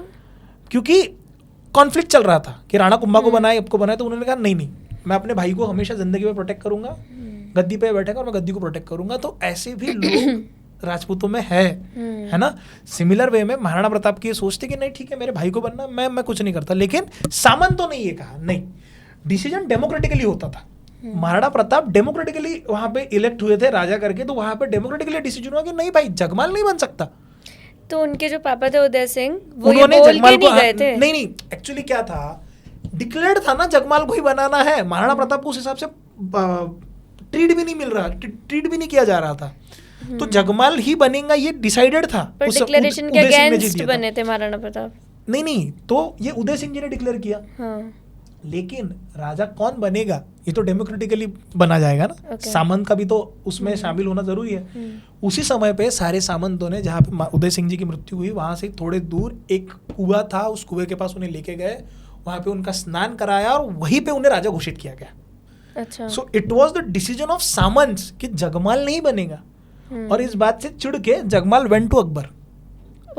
लेटर ऑन फिर वो राजपूतों के साथ में उनका एक कॉन्फ्लिक्ट है अपने भाइयों के खिलाफ, मेवाड़ के खिलाफ या किसी और के खिलाफ, and then he died in that. ये सो कहने का तात्पर्य ये है कि महाराणा प्रताप जिस कंडीशन में राजा बनते हैं, मैंने फिर से कहा, आपके एक्शन, आपके इंटेंशन, आपके एक्शन को अट्रैक्ट करते हैं और आपके एक्शन ही आपके कॉन्सिक्वेंसेस को अट्रैक्ट करते हैं। इनकी इंटेंशन ये नहीं थी मुझे राजा बनना है, इनकी इंटेंशन ये थी कि मुझे मेरे प्रजा को सर्व करना है। और इवेंचुअली वो राजा बन गए। उनके एक्शन वैसे थे, कॉन्सिक्वेंसेस ऐसा है कि उन्होंने वो अट्रैक्ट की सारी चीजें। सामंतों ने उन्हें चुना। एक चीज और कहते हैं, जब महाराणा प्रताप गद्दी पे बैठे थे तब मेवाड़ की सिचुएशन काफी खराब थी, ट्रेजरी जीरो थी, कुछ भी नहीं था तब मेवाड़ के पास। ऐसा नहीं था, कुछ भी नहीं था। हुआ ये था कि जैसे चित्तौड़गढ़ हमारे हाथ से जा चुका था, अकबर का अटैक हुआ था। अकबर के अटैक में मेवाड़ ने अपना दूसरा जौहर देखा था। उस जौहर में महाराणा प्रताप और उदय सिंह जी को जाना पड़ा था वहां से। सो चित्तौड़गढ़ उनका हमारे हाथ में नहीं था, कंडीशन हमारे फेवरेबल नहीं थी। दूसरी चीज, मानसिंह, ये महाराणा प्रताप की लीनेज में से ही आता है। ऐसा कहते हैं कि महाराणा प्रताप ये लव के वंशज है सारे के सारे। राम के डायनेस्टी में से आते तो लव कुश में से ये लव के वंशज है। और जो मानसिंह का घराना जो आता है, भगवान मानसिंह का जो घराना आता है, वो सारा घराना आता है कछवा डायनेस्टी से, कछवा राजपूतों से। दोनों भाई हैं। बट महाराणा प्रताप को मुझसे ज्यादा राजपूताना में इज्जत है, इसीलिए मुझे वो पोजीशन चाहिए जो महाराणा प्रताप के पास में है। इसीलिए इन्होंने सौदा किया अकबर के साथ में, ये अकबर के पास में गए।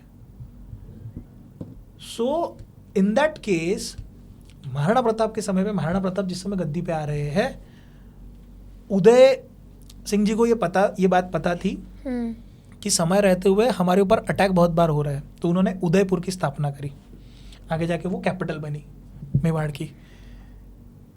महाराणा प्रताप को ये बात पता थी कि भाई इतना इजी नहीं होने वाला जितना चाहिए। महाराणा प्रताप के पास में कम से कम अकबर ने कितने तो संधियाँ भेजी, 3 या 4। मानसिंह गए, मानसिंह के पिताजी गए, संधियाँ आई कि तुम संधि कर लो, संधि कर लो, संधि कर लो, अकबर के साथ में जुड़ जाओ। महाराणा प्रताप ने वहाँ पे 6 साल तक वो संधि टाली है। इसलिए टाली है क्योंकि महाराणा प्रताप बैटल ग्राउंड ढूंढ रहे थे कि यदि ये संधि टाली नहीं जा सकती तो मैं किस बैटल ग्राउंड पे जाके मैं हरा सकता हूँ। और वो बैटल ग्राउंड बना गोगुंदा के पास में आता है आपका बैटल ऑफ हल्दी घाटी का। वो 1576 का युद्ध वहाँ पे हुआ। तकरीबन एक 1572 से जो जितनी भी चीज़ें जा रही थी, मानसिंह गया, मानसिंह के बाद में और लोग गए, समझाने की कोशिश कर रहे हैं। महाराणा प्रताप ने सबको बहुत प्यार से समझाया है, ऐसा नहीं कि झगड़ा किया है। तब से बात हुई क्योंकि महाराणा प्रताप को टाइम चाहिए था अपनी आर्मी इंक्रीज करने के लिए, अपनी स्ट्रेंथ इंक्रीज करने के लिए। और स्ट्रेंथ इंक्रीज करने के बाद 1576 में जब ये डिसाइड हुआ कि अब अटैक होगा, तो महाराणा प्रताप ने उस ग्राउंड को वही चुना जो ग्राउंड था बैटल ऑफ हल्दी घाटी का। बहुत ज़्यादा इम्पोर्टेंस है बैटल ऑफ हल्दी घाटी की हमारी हिस्ट्री में। इम्पोर्टेंस है बैटल ऑफ हल्दी घाटी का। इम्पोर्टेंस क्या है आप समझो। सूरी को हराया था, सूरी ने हुमायूं को हराया था, तो मुगलों ने वापस ला जाके सूरीज को डिफीट किया। तो शेरशाह सूरी के खानदान से भी सूरीज लड़ने के लिए आए हैं महाराणा प्रताप की तरफ से। वहां पे 2 मानसिंह अवेलेबल थे, एक मानसिंह थे, दूसरे थे झाला मानसिंह। झाला Mansingh was fighting for Maharana Pratap. इस युद्ध का सबसे बड़ा टेम्परामेंट क्या दिख के आता है कि हमें ये बताया गया कि युद्ध महाराणा प्रताप हारे थे। कैसे हारे थे? कैसे थे, मैं सवाल है मेरा कि क्यों हारे थे, कैसे हारे थे, मुझे तो नहीं पता क्या हारे थे करके। क्योंकि जिस तरह से आपको चीज़ें दिखती है तो महाराणा प्रताप तो वहाँ नहीं हारे थे। चीज़ें ऐसी हुई कि ये युद्ध जब हुआ, ये युद्ध में मानसिंह आक्रमण करेंगे ये बात तो निर्धारित था। अब मानसिंह अपनी पूरी आर्मी लेके आए थे। इनके साथ में बदायूनी आया था। बदायूनी ये मुगलों के दरबार का राइटर था। तो बदायूनी के जो लेख है, जो बदायूनी ने लिख के रखा है, उसमें से हमें हल्दी घाटी पता चलती है। महाराणा प्रताप ने क्या किया, महाराणा प्रताप में वहां पे गुलाबों का गार्डन था, गुलाबों का बगीचा था। उस बगीचे से इन्होंने अटैक करने के लिए, घाटी क्या होती है, 2 पहाड़ों के बीच ऐसे छोटी, बहुत छोटी जगह होती है, उसे घाटी कहते हैं हम लोग। जिस जगह पे अटैक हुआ, तो हल्दी घाटी में बेसिकली यूजुअली जब अटैक होता है तो अटैक त्रिशूल व्यू में होता है। त्रिशूल व्यू क्या होता है कि बीच में आर्मी का एक हिस्सा रहेगा, घुड़सवार रहेंगे, वॉकिंग आर्मी या आर्मी का सेकंड हिस्सा स्टैंडिंग आर्मी या कुछ भी रहे, 3 हिस्सों में होगा। अब हमारे पास में इतनी आर्मी ही नहीं थी, 15,000 मैक्सिमम होंगी, वो लेके आए भाई 35-40 हज़ार की पूरी आर्मी, उनकी डबल अप आर्मी है, उनकी 35-40-50-60 हज़ार की आर्मी है। अलग अलग नंबर वैरी करते हैं हर जगह पे। तो हम त्रिशूल व्यू बनाएंगे तो हमारे लोग बढ़ जाएंगे। और इन्होंने क्या किया, इस बार 2 सीधी लाइनें खींची। मतलब हम त्रिशूल व्यू में नहीं मारेंगे, त्रिकोण व्यू में नहीं मारेंगे, हम सीधा मारेंगे। और महाराणा प्रताप ने विद्युत गति से घोड़ा इतने स्पीड में भागे थे इन लोगों के कि वो अटैक इतना भयंकर हुआ था कि मुगलों को पीछे जाना पड़ा। मतलब मुगल भागना शुरू कर चुके थे, बल्कि वो ऑलमोस्ट ट्रिपल थे, डबल ट्रिपल थे। वो इतने स्पीड में अटैक हुआ था, दन दना के अटैक किया था महाराणा प्रताप ने और पूरे मेवाड़ियों ने, कि इनको पीछे पलटना पड़ा। अब यहाँ पे 2 लोगों का रोल आता है, एक तो आता है चेतक का और दूसरा आता है राम प्रसाद का। हम चेतक की बात तो करनी चाहिए जब हम महाराणा प्रताप तो एक बात, एक आता है चेतक का, दूसरा आता है राम प्रसाद का। राम प्रसाद हाथी था, अच्छा, महाराणा प्रताप का। यहाँ पे हाथियों का भी युद्ध हुआ था। हाथियों का युद्ध चलता था, मतलब हाथी टकराते थे बहुत जम के। इसमें क्या हुआ, जब पहला हाथी टकराया तो पहले हाथी के युद्ध में मुगल्स मेवाड़ी अपर डिपर चल रहे थे। जिस समय पे हम महाराणा प्रताप को पलायन करना पड़ा वहां से, क्योंकि कंडीशन इतनी वर्सन थी कि महाराणा प्रताप, मानसिंह हाथी में बैठे हैं, महाराणा प्रताप ने चेतक के साथ में, महाराणा प्रताप सीधा मानसिंह पे कूदने वाले थे। तो मानसिंह की जो तलवार थी वो तलवार चेतक के पैर के सामने वाले हिस्से पे लगी और चेतक का पैर कटा, इसीलिए चेतक नीचे बैठा। ये जब झालामान सिंह जी को पता चला कि अब कंडीशन नहीं है कि यहाँ पे हम लड़ सके, अब हुआ ऐसा था कि पहले सेक्शन में, पहले पार्ट में हम लोग जीत रहे थे हल्दी घाटी पूर्णतः।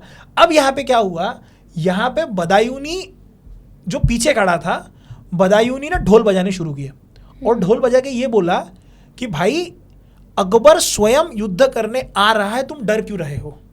अकबर स्वयं युद्ध करने आ रहा है, तुम डर क्यों रहे हो? और तुम्हें डर किस बात का है? मानसिंह जब महाराणा प्रताप को मार रहा है तो हिंदू का बाण हिंदू को लग रहा है, मरने वाले तो सारे काफिर है, तुम्हें मौत से क्या डर है? तुम जाके लड़ो। तो ये जब अकबर आ रहा है बात पता चली, ये लोग पीछे पलट के इन्होंने अटैक किया। इस अटैक में फिर भी हम लोग आगे थे, सडनली वेव चेंज हुई।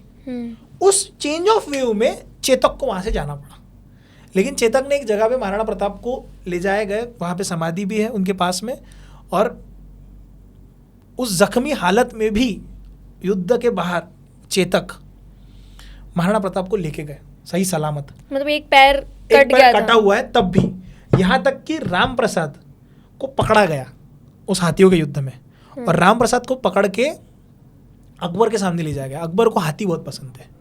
अकबर मरा भी इसलिए था क्योंकि हाथी से गिर के मरा था, मतलब वो उसकी कहानी है, वो कभी बाद में कवर करूंगा। मतलब अकबर को हाथियों के साथ में हाथियों का द्वंद्व देखना या हाथियों के साथ में युद्ध करना या हाथियों के साथ में रहना बहुत पसंद था। तो महाराणा प्रताप का जब राम प्रसाद पकड़ के लेके आया, उसने उनका नाम चेंज करा राम प्रसाद से पीर प्रसाद। पीर प्रसाद।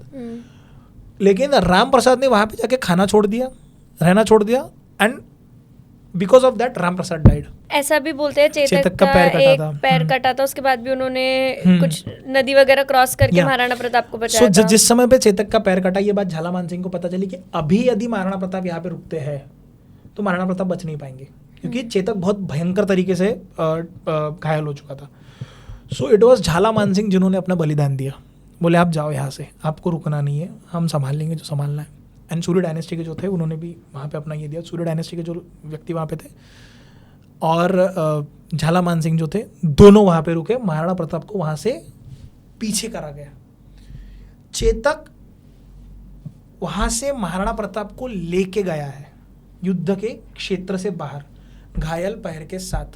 एक नाला आता है बहुत बड़ा वाला, उस नाले को कूद के चेतक ने पार किया, आगे गए और बलीचा में वहाँ पे चेतक ने अपनी जान दी, मतलब प्राण त्याग किया।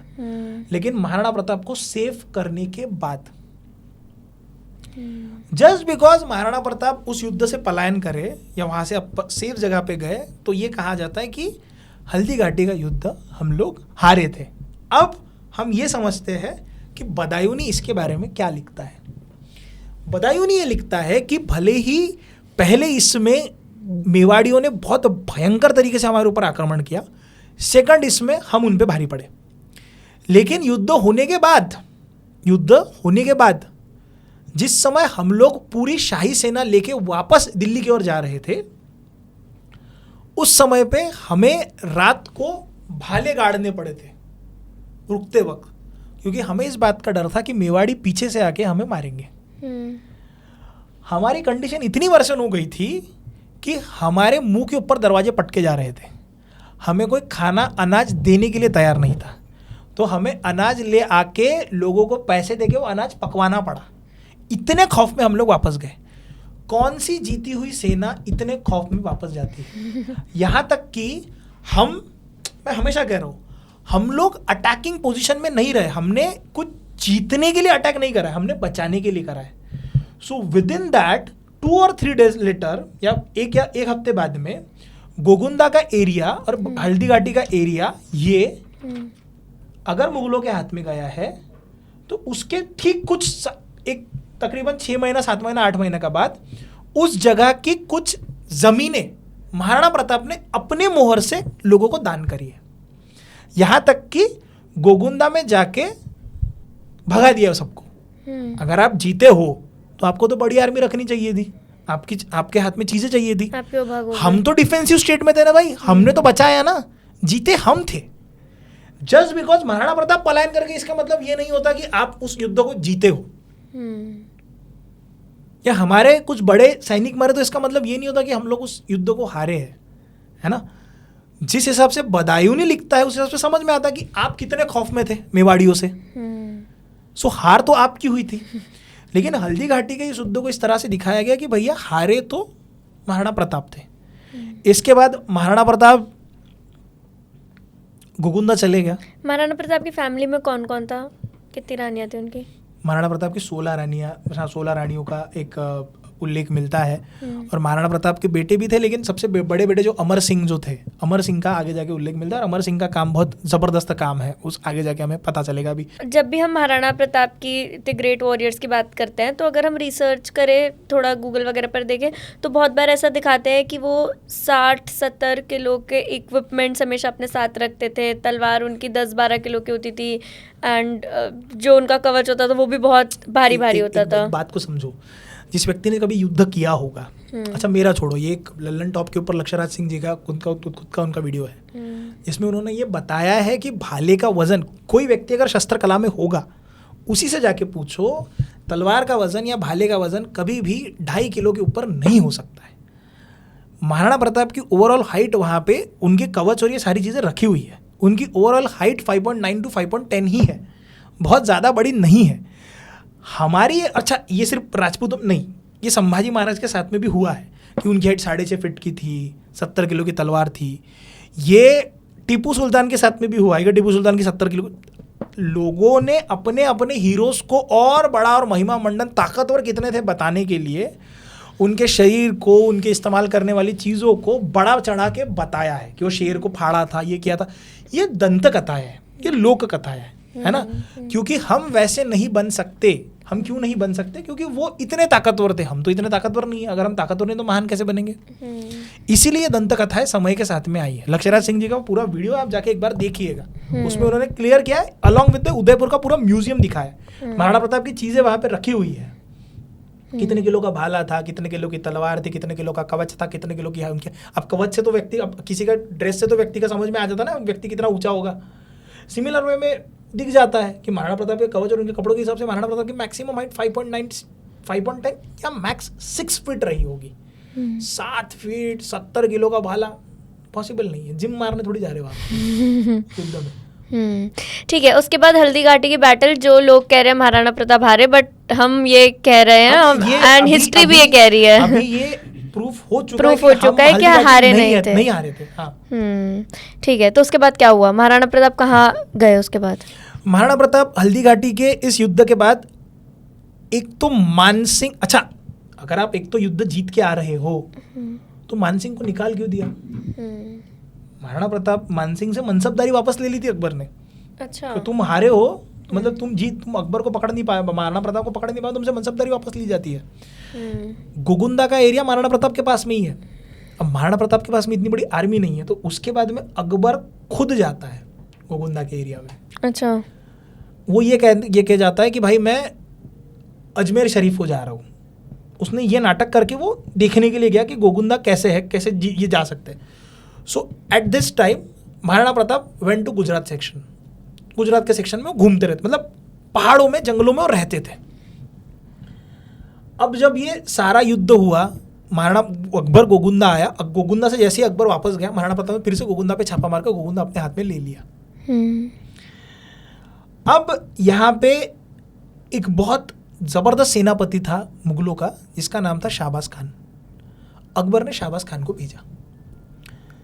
शाहबाज खान को भेजते वक्त पहली बात तो ये हुई कि शाहबाज खान ने जब पहला छापा मारा, महाराणा प्रताप फिर से जंगलों में और अरावली के पर्वतों में जाके छुप गए। तो शाहबाज खान पहली बार में बहुत ढूंढ रहा है महाराणा प्रताप को, लेकिन उन्हें वो नहीं मिले। शाहबाज खान जैसे पलटा, महाराणा प्रताप ने फिर से शाहबाज खान की जितनी छावनी, शाहबाज खान की सबसे बड़ी ताकत क्या थी? शाहबाज खान छावनियाँ बैठा के रखता था, छोटी छोटी। अच्छा, यहाँ पे मैं आया हूँ, यहाँ पे एक छावनी है, कुछ लोग यहाँ रहेंगे। महाराणा प्रताप अगर इस एरिया से आते हैं तो पकड़ो, इस एरिया में जाता हूँ, यहाँ पे छावनी है, पकड़ो। यहाँ छोटी छोटी जगहों पे छावनियाँ बैठा के रखता था। इसी टाइम पे महाराणा प्रताप ने guerrilla warfare technique, Maharana Pratap guerrilla warfare राजपूतों के पास में बहुत पहले से था। राणा सांगा ने भी गोरिल्ला वॉरफेयर का इस्तेमाल करा है, ऐसा नहीं है नहीं करा। सो अब क्या हुआ, गोरिल्ला वॉरफेयर को जबरदस्त वे में यूज किया गया महाराणा प्रताप ने। एक क्या होता है, हम कहते हैं कि ग्रीन लैंड पॉलिसी, हरित जमीन पॉलिसी को क्या कहेंगे हम लोग? योजना, हरित जमीन योजना, है ना। हरित जमीन योजना यानी कि सब कुछ हरा है तो लोग उसे इस्तेमाल करेंगे। महाराणा प्रताप ने जो पॉलिसी निकाली उसे कहा गया उष्ण जमीन योजना, स्कॉर्च्ड लैंड पॉलिसी। यानी कि महाराणा प्रताप ने क्या किया, शाहबाज खान जब पहली बार आया, जैसे पलटा, महाराणा प्रताप ने भड़बड़ भड़बड़ भड़बड़ सारे इनके जितने भी छोटे छोटे छावनियाँ थी, छावनियों पे छापा मारना शुरू किया। शाहबाज खान सेकंड टाइम आया। अब महाराणा प्रताप ने क्या किया, मुगल क्या करते थे, महाराणा प्रताप को ढूंढने के चक्कर में ये जब आते थे, ये साथ ही साथ लोगों को भी बहुत परेशान करते थे, कॉमन जनता को बहुत तकलीफ होती थी। अब ये जो बात निकल के आती है कि महाराणा प्रताप ने घास की रोटी खाई थी, ये क्यों झूठ है मैं आपको बताता हूँ। महाराणा प्रताप ने यहाँ पे स्कॉर्च्ड लैंड पॉलिसी का इस्तेमाल किया, ठीक है। उष्ण जमीन। क्यों? महाराणा प्रताप ने उनकी जितनी पॉपुलेशन जमीनी स्तर पे थी, मतलब जमीनों पे जो रहते, प्लेन्स में जो थे, सारी पॉपुलेशन को महाराणा प्रताप ने शिफ्ट करवाया अरावली में, और स्ट्रिक्ट नियम निकाला कि मुझे कोई भी व्यक्ति इसके बाद प्लेन्स में दिखना नहीं चाहिए। एक व्यक्ति वहां पे नदी किनारे, एक चरवैया नदी किनारे बैठा मिला, महाराणा प्रताप ने उसे मृत्यु दंड दिया है। बहुत स्ट्रिक्ट एक्शन, नहीं तो नहीं, आप नियमों के खिलाफ जा नहीं सकते हो। महाराणा प्रताप ने यहाँ पे क्या किया, हरित जमीन योजना में जब सब कुछ हरा है तो लोग आएंगे, यहाँ पे उष्ण जमीन योजना में महाराणा प्रताप ने वहां पे जितनी भी जगह थी प्लेन्स की, सारी फसलें जला डाली, लोगों को घर से निकाल डाला। तो जब आप आ रहे हो, आपके हाथ में ठेंगा कुछ भी नहीं लगने वाला है। इसीलिए महाराणा प्रताप ने अरावली में जब सभी लोगों को शिफ्ट करवाया, महाराणा प्रताप ने पहाड़ों के ऊपर खेती करी है। वो व्यक्ति ने फार्मिंग सिस्टम डेवलप करवाई है अपनी सेना में, अपने राज्य में, कि जहाँ पे लोग पहाड़ों पे जाके भी खेती करके सुखी जीवन समृद्ध तरीके से खाना खा सकते हैं। वो व्यक्ति घास की रोटी कैसे खाएगा? ये तो आप अपनी राजा का अपमान कर रहे हो, अपने राजा के इंटेलेक्ट का अपमान कर रहे हो आप। सो महाराणा प्रताप ने सेकंड टाइम शाहबाज खान को, अब शाहबाज खान को ये बात पता चल चुकी थी कि महाराणा स्टोरीज कहाँ से आती है फिर कि घास की रोटी खाई है, मतलब ये कैसे दंत पॉपुलराइज कथा होती है? ये दंत कथा है। किसी भी चीज को बहुत ज्यादा एलिवेट करने के लिए क्या होता है, अगर मैं कभी किसी व्यक्ति की कहानी सुनाऊं कि भाई कोई व्यक्ति राजकुमार था, पैदा हुआ सोने का चमचा लेके और आगे जाके उसने बिजनेस बड़ा किया, सुनने में अच्छा नहीं लगता। मैं तो भाई झोपड़े में पैदा हुआ, फिर मैंने अपना बिजनेस बड़ा किया, फिर मैं बड़ा हुआ, वो सुनने में ज़्यादा रोमांटिक लगता है। हम गरीबी को रोमांटिसाइज करते हैं, उसी वे में हम हार्डशिप्स को भी रोमांटिसाइज करते हैं। लेकिन हार्डशिप को रोमांटिसाइज करने के चक्कर में आप अपने राजाओं के इंटेलेक्ट की भी धज्जियां उड़ा रहे हो, ये आप नहीं समझ पा रहे हो। आप समझो, मैं यहाँ पे महाराणा प्रताप को नीचे नहीं दिखा रहा, आप दिखा रहे हो कि उन्होंने घास की रोटी खाई, डिस्पाइट उनका दिमाग इतना था कि भाई वो पहाड़ों पे खेती करते थे। सब झूठ है, ये दंत कथा है, साथ में जोड़ी गई है उनके हार्डशिप्स को। मैं ये नहीं कह रहा कि महाराणा प्रताप ने हार्डशिप्स नहीं करी, लेकिन एग्जैजरेटेड वे में हमें नहीं बताने उन चीज़ों को, जो है वैसे बताओ। समय के साथ में महाराणा प्रताप ने जब, अब शाहबाज खान जिस समय पे आया था तो कुंभलगढ़ भी शाहबाज खान के हाथ में चले गया था। शाहबाज खान ने कुंभलगढ़ को जीत लिया। एक तकरीबन 1578 में जब सेकंड छापा मारा, उस समय पे कुंभलगढ़ हमारे हाथ से गया। कुंभलगढ़ कभी भी राजपूतों के हाथ से नहीं गया था, मेवाड़ियों के हाथ से तो कभी नहीं गया था। अनडिफिटेड था, इतना बड़ा 36 किलोमीटर के ये वाला। पहली बार ऐसा हुआ था कि कुंभलगढ़ हमारे हाथ से गया था। 1579 में वो वापस आया। इस समय पे उसने क्या किया, इस समय पे महाराणा प्रताप के जो प्रधानमंत्री थे, जो लेटर ऑन प्रधानमंत्री बने, उनका नाम था भामाशाह। भामाशाह जैन थे। सो इस बार जब ये आया और आके पलटा, तो ये पलट चुका है। जब पता चला, शाहबाज खान वॉज वेरी ताकतवर व्यक्ति, तो भामाशाह ने क्या किया, भामाशाह ने अकबर के मालवा रीजन में जाके छापा मार के वहां पे लूट करके लाई।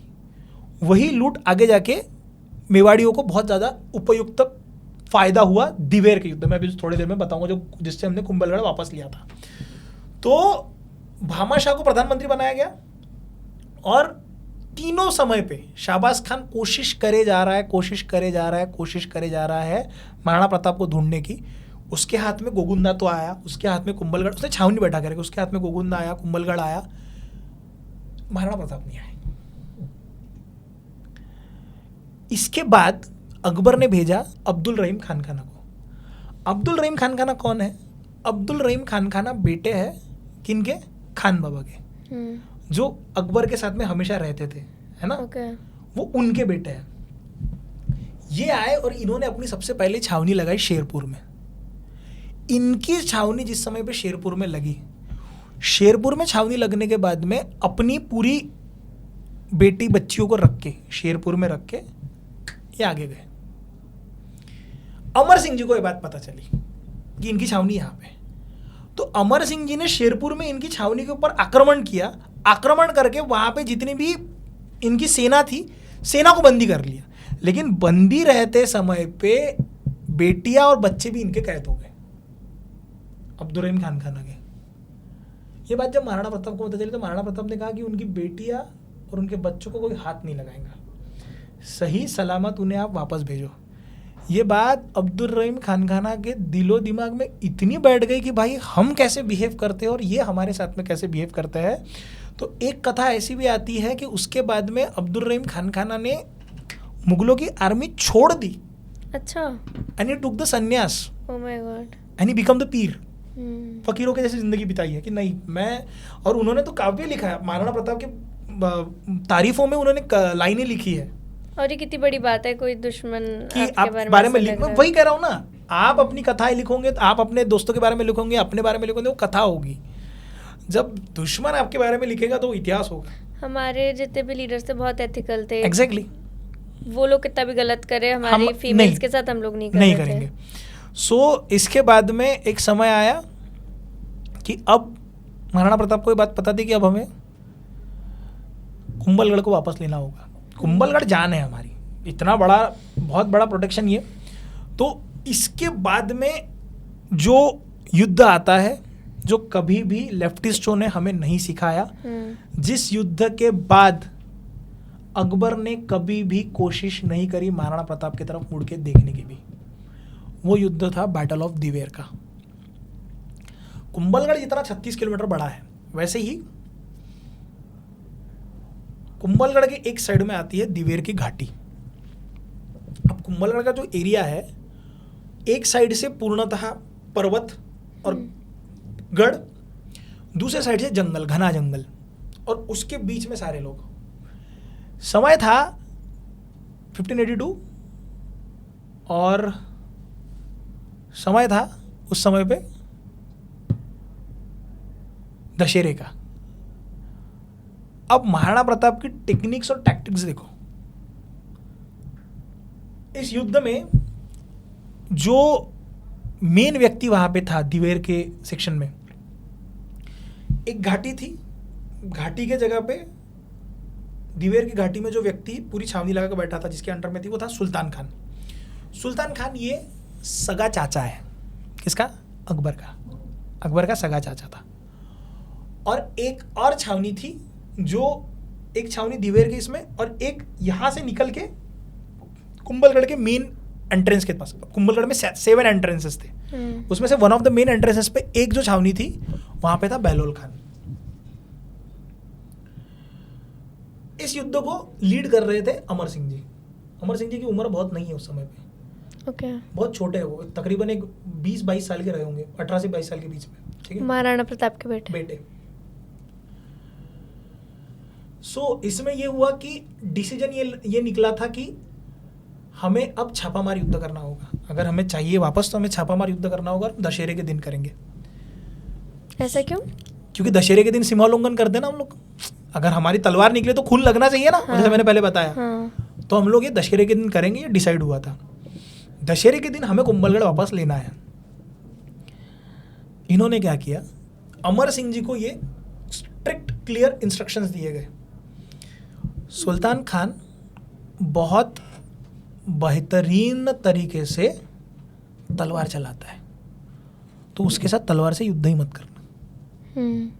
और बहलोल खान ये बहुत बेहतरीन तरीके से भाला चलाता है। तो महाराणा प्रताप ने डिसाइड किया कि मैं उसके साथ में भाले के से युद्ध ही नहीं करूँगा, तलवार से युद्ध करूँगा। मतलब आप सोचो, जब आप युद्ध कर रहे हो, आपके एनिमी, आपके शत्रु किस तरह से बिहेव करेंगे, किस तरह से रहेंगे, ये भी आपको बहुत अच्छे से पता है। So on that ground Diver में सुबह एक तकरीबन 6:30-7 बजे की ये बात थी, 6:30, 7-8 बजे की ये थी। दोनों तरफ से अंधेरा होने की वजह से पूरे मुगल सोए हुए थे। लीड कर रहे थे भामाशाह के साथ में थे अमर सिंह जी के पीछे के सेक्शन में थे महाराणा प्रताप। अमर सिंह जी और भामाशाह बहुत स्विफ्ट गति में वो घोड़े गए, ये लोग सोए ही हैं। इतने स्पीड में इनके घोड़े गए और सटाक से मुगलों पर अटैक हुआ। इतने सुबह कौन अटैक कर रहा है, ये सब हक्का बक्का हो गया। सर्जिकल स्ट्राइक थी वो, डेंजरस वाली, अर्ली मॉर्निंग वाली, ये हक्का बक्का हुआ। अब ये बात जब सुल्तान खान को पता चली कि भाई अटैक हुआ है, तो सुल्तान खान एक हाथी की तरफ भागा। जैसे ही वो हाथी पे चढ़े, महाराणा प्रताप ने भाला उस हाथी के मस्तिष्क पे जाके मारा, उसका मस्तिष्क फटा, हाथी गिरा, उसके साथ में सुल्तान खान भी गिरा। सुल्तान खान ने जैसे तैसे करके अपने बाजू में रखे हुए घोड़े पे उसने बैठने की कोशिश करी, लेकिन घोड़े पे बैठने की कोशिश करने के चक्कर में अमर सिंह जी ने जो भाला उनको मारा, वो भाला इतने स्पीड में और इतने स्विफ्ट में गया कि वो छाती के आर पार चले जा चुका था और सुल्तान खान वहां पे गिरे। अब ये जगह तो थी दिवेर की, यहां पे ये लोग रुके नहीं। ये अलर्ट हुआ तो यहां से अलर्ट हुआ बहलोल खान की छावनी। अब सुल्तान खान से सब लोग डरते थे और बहलोल खान था नीचे के सेक्शन में कुंभलगढ़ के। ओके। तो महाराणा प्रताप डिसीजन क्या था कि अमर सिंह जी इनके साथ में लड़ेंगे, महाराणा प्रताप इनके साथ में लड़ेंगे। महाराणा प्रताप ने घोड़े को टाप लगाते हुए स्पीड में महाराणा प्रताप भागे बहलोल खान के पास। अब बहुत लोगों को ये कंफ्यूजन होता है कि बहलोल खान जो था वो बहलोल खान हल्दी घाटी के युद्ध में था, नहीं। बहुत सारे भाट यानी कि जो लिखा पढ़ी करते हैं उनके इसमें और कहानियों में ये पता चला है कि बहलोल खान भाई ये दिवेर के युद्ध में था और महाराणा प्रताप तलवार लेके बहलोल खान की तरफ बढ़े।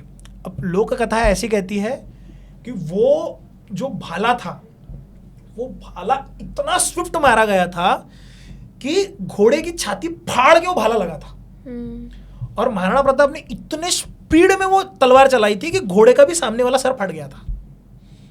एक इसको तो फटा, इसका भी फटा। बहलोल खान के साथ भी। हाँ, तो बहलोल खान को बहुत स्पीड में मारा, वो भी बहुत स्पीड में अटैक हुआ। बहलोल खान सामने से आए, क्योंकि बहलोल खान भाला चलाने में एक्सपर्ट था, महाराणा प्रताप ने तलवार से मारा। ये तलवार चलाने में एक्सपर्ट था, इसको भाले से मारा। हमें ये भी पता था टेक्निक कि हमें कौन सी टेक्निक इनके साथ में यूज नहीं करनी है या यूज करनी है। जब सुल्तान खान गिरा, सुल्तान खान का बहुत खौफ था। ये बात जब कुंभलगढ़ के नीचे पता चली तो बहलोल खान खड़ा हुआ, लेकिन बहलोल खान भी कट गया। ये जब यह बात पता चली, कुंभलगढ़ छोड़ के सारे मुगल वहां से भागे। जो कुंभलगढ़ था वो आजाद हुआ उस समय पे। और इसके बाद अकबर का महाराणा प्रताप के खिलाफ कोई बड़ा युद्ध नहीं है। ढूंढने के लिए आए हैं, युद्ध नहीं हुए। महाराणा प्रताप ने 19 बड़े और 14 छोटे छोटे युद्ध करे हैं मुगलों के खिलाफ, लेकिन दिवेर का युद्ध इतना डिसिसिव युद्ध है कि इसके बाद में अकबर की कभी हिम्मत नहीं हो कि वो महाराणा प्रताप के खिलाफ कोई कुछ बात खड़ी भी कर सके, क्योंकि वो बहुत ही पावरफुल वॉरियर की तरह एग्जैक्टली। और महाराणा प्रताप इसके बाद 14 साल के बाद उनकी मृत्यु होती है महाराणा प्रताप की। महाराणा प्रताप 14 साल तक है ना, लेकिन 14 सालों में महाराणा प्रताप को पता था कि अब बहुत पीसफुल पीरियड आ चुका है, तो महाराणा प्रताप ने अपने आप को एक्सटेंड करने की कोशिश करी। और फिर अटैक कब होता है महाराणा प्रताप के ऊपर या फिर मेवाड़ के ऊपर? जब महाराणा प्रताप की डेथ होती है, तब वो अमर सिंह जी के इसके ऊपर आक्रमण होता है। उनकी डेथ कैसे हुई थी? कुछ कहते हैं कि he died by fouling from the horse while, वो शिकार पे थे या किसी जगह जा रहे थे, तो वो गिरे और वो घायल हुए थे। घायल होने की वजह से उनकी मृत्यु हुई थी, उन्हें चोट बहुत गहरी लगी थी, उनकी वजह से उनकी मृत्यु हुई थी। लेकिन मरते हुए शैया पे भी उनके आखिरी शब्द ये थे कि अमर, कुछ भी करना, मेवाड़ माँ है और माँ का सौदा नहीं होता। आज के यूथ को अगर हम तीनों ही वॉरियर्स की स्टोरी सुने, राणा सांगा, कुंभा, महाराणा प्रताप, तो हम क्या सीख सकते हैं इनसे? आपको युद्ध करने तो जाना है नहीं तो आप एक समझो, आपके एथिक्स हो, आपका बिजनेस हो, आपकी पढ़ाई हो, या जिस क्षेत्र में जब आप कुछ करो तो उसे ऐसा बिल्ड करो कि जनरेशन उसे याद रखे। जो बिल्डर थे राणा कुंभा, जब वो चीज़ें करो तो इस तरह से करो, हाथ कटे, पैर कटे, आँख कटे, साली मेरे खून की आहुति चली जाए, वो जुनून तुम्हारा करते वक्त राणा सांगा जैसा होना चाहिए। और जब अपने जुनून, अपने सपने, अपने इरादे मैदान में उतारो तो उसका कभी सौदा मत करना, ये महाराणा प्रताप सिखाते हैं। Build it, fight for it, never sell it. So ये 3 चीज़ें, एक बिल्डर की, एक फाइटर की और एक वॉरियर की, ये तीनों चीज़ें हमें दिखाती है राणा कुंभा जिन्होंने बनाया, राणा सांगा जिन्होंने जुनून से रखा, और महाराणा प्रताप जिन्होंने उसे कभी जाने नहीं दिया। ये 3 चीज़ें अगर आपके पास में है तो आपको आपके सपने से तो कोई रोक नहीं पाएगा। महाराणा प्रताप के फैन तो सभी है, बट आई थिंक इस पॉडकास्ट को देखने के बाद राणा सांगा के बहुत फैंस बनेंगे। है मैम, ऐसा नहीं है, बट बात क्या है कि हमने उन्हें उतने पैन लेवल पे नहीं पढ़ाया है। थैंक्स टू यू कि हम इस पॉडकास्ट के जरिए उन्हें और ज्यादा लोगों तक ले जा सकेंगे। आशीष जी, बहुत अच्छा लगा आप आए, बहुत अच्छी धन्यवाद, बात हुई। आपने बुलाया। मुझे अपने यूपीएससी की तैयारी के दिन भी याद आ गए, वाह। तब खूब हिस्ट्री पढ़ते थे। Thank you so much for coming. Thank you so much for inviting.